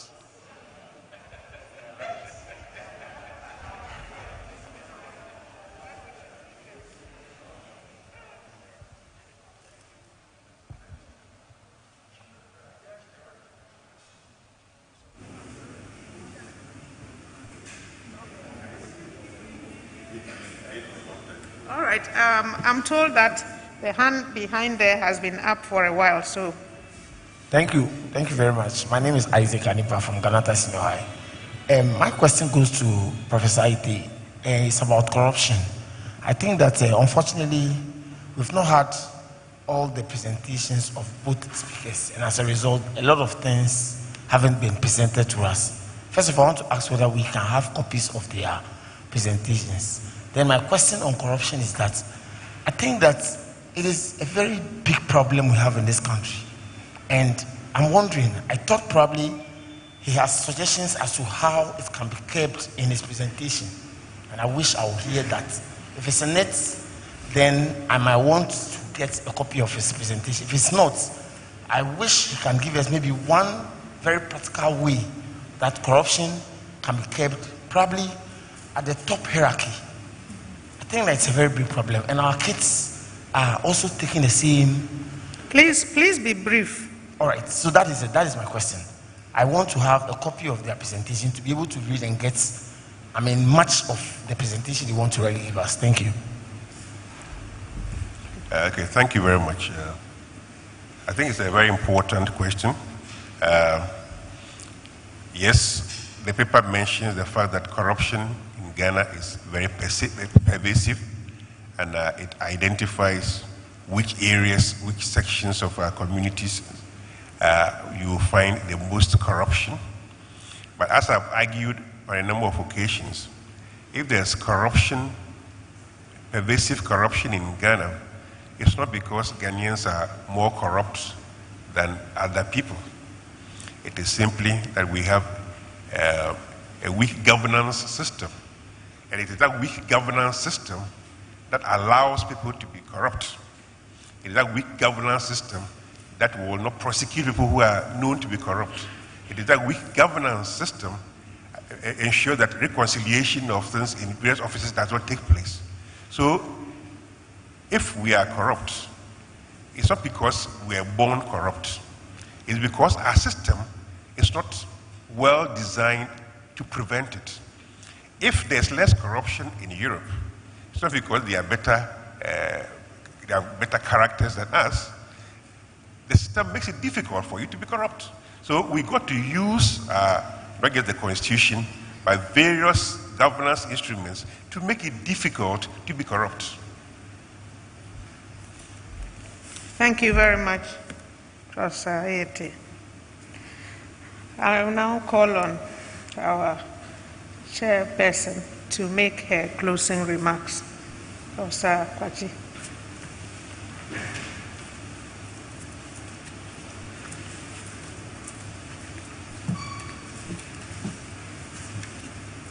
Thank you very much. I think the symposium has served its purpose. And we've had two very excellent presentations. And I wouldn't dare summarize any of them. I have just two take-home messages. One from Professor Atiguba, who says the CRC report has a spirit of its own, and that it cannot be inhibited from being implemented, and that will happen. And then from Professor Ernest Ayete, he says civil society should not become self-serving. There's a shrinking space for individual thinkers. We should not sit on the fence. Professional bodies need to be heard. So with that summary, I think we've had a wonderful evening, wonderful thoughts, lots of questions, and our students, I'm sure you've learned a lot. So I'd like us all to thank our two speakers for a wonderful evening. Thank you very much.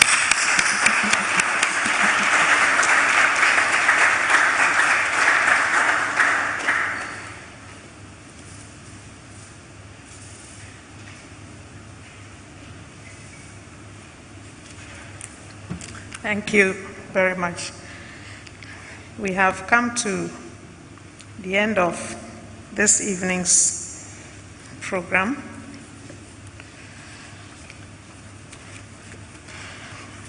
Tomorrow, we have the second day of the symposium, and it's on the sub-theme, the 1992 Constitution in search of purposeful reforms for the 21st century. Time is 5 p.m. here in the auditorium and online via Zoom, our Facebook page, and YouTube. Please join us again tomorrow. Before we leave, I'd like to acknowledge the presence of the 3 schools who have been such a wonderful audience, very active and, asked very important questions of our speakers. They are Ganata, Dodoa,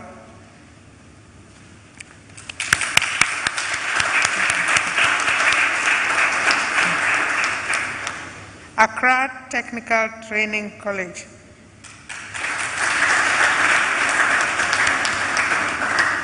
and Accra Wesley Girls. Thank you so much for your audience.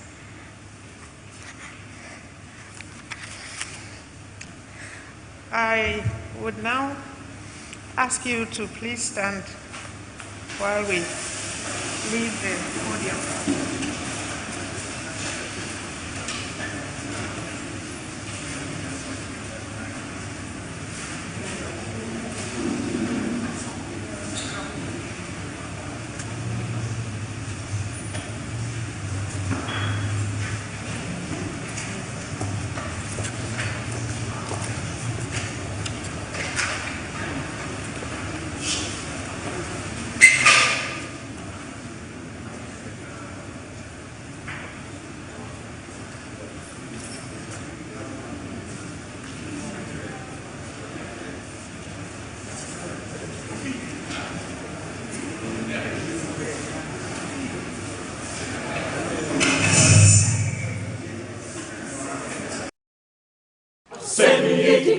Senidika inabeka miaro miara endo miaro miara ejumeidia inabeye miaro miara endo miaro miara obreidibo inabebo miaro miara endo miaro miara Asemi besini fermo miara Asemi miara Asemi besini fermo miara Ejumai besini fermo miara Obrai besini fermo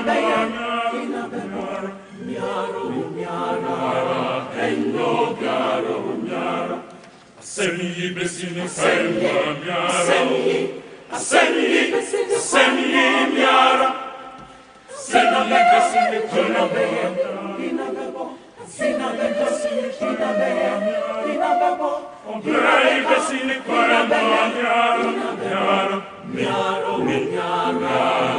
Endo miara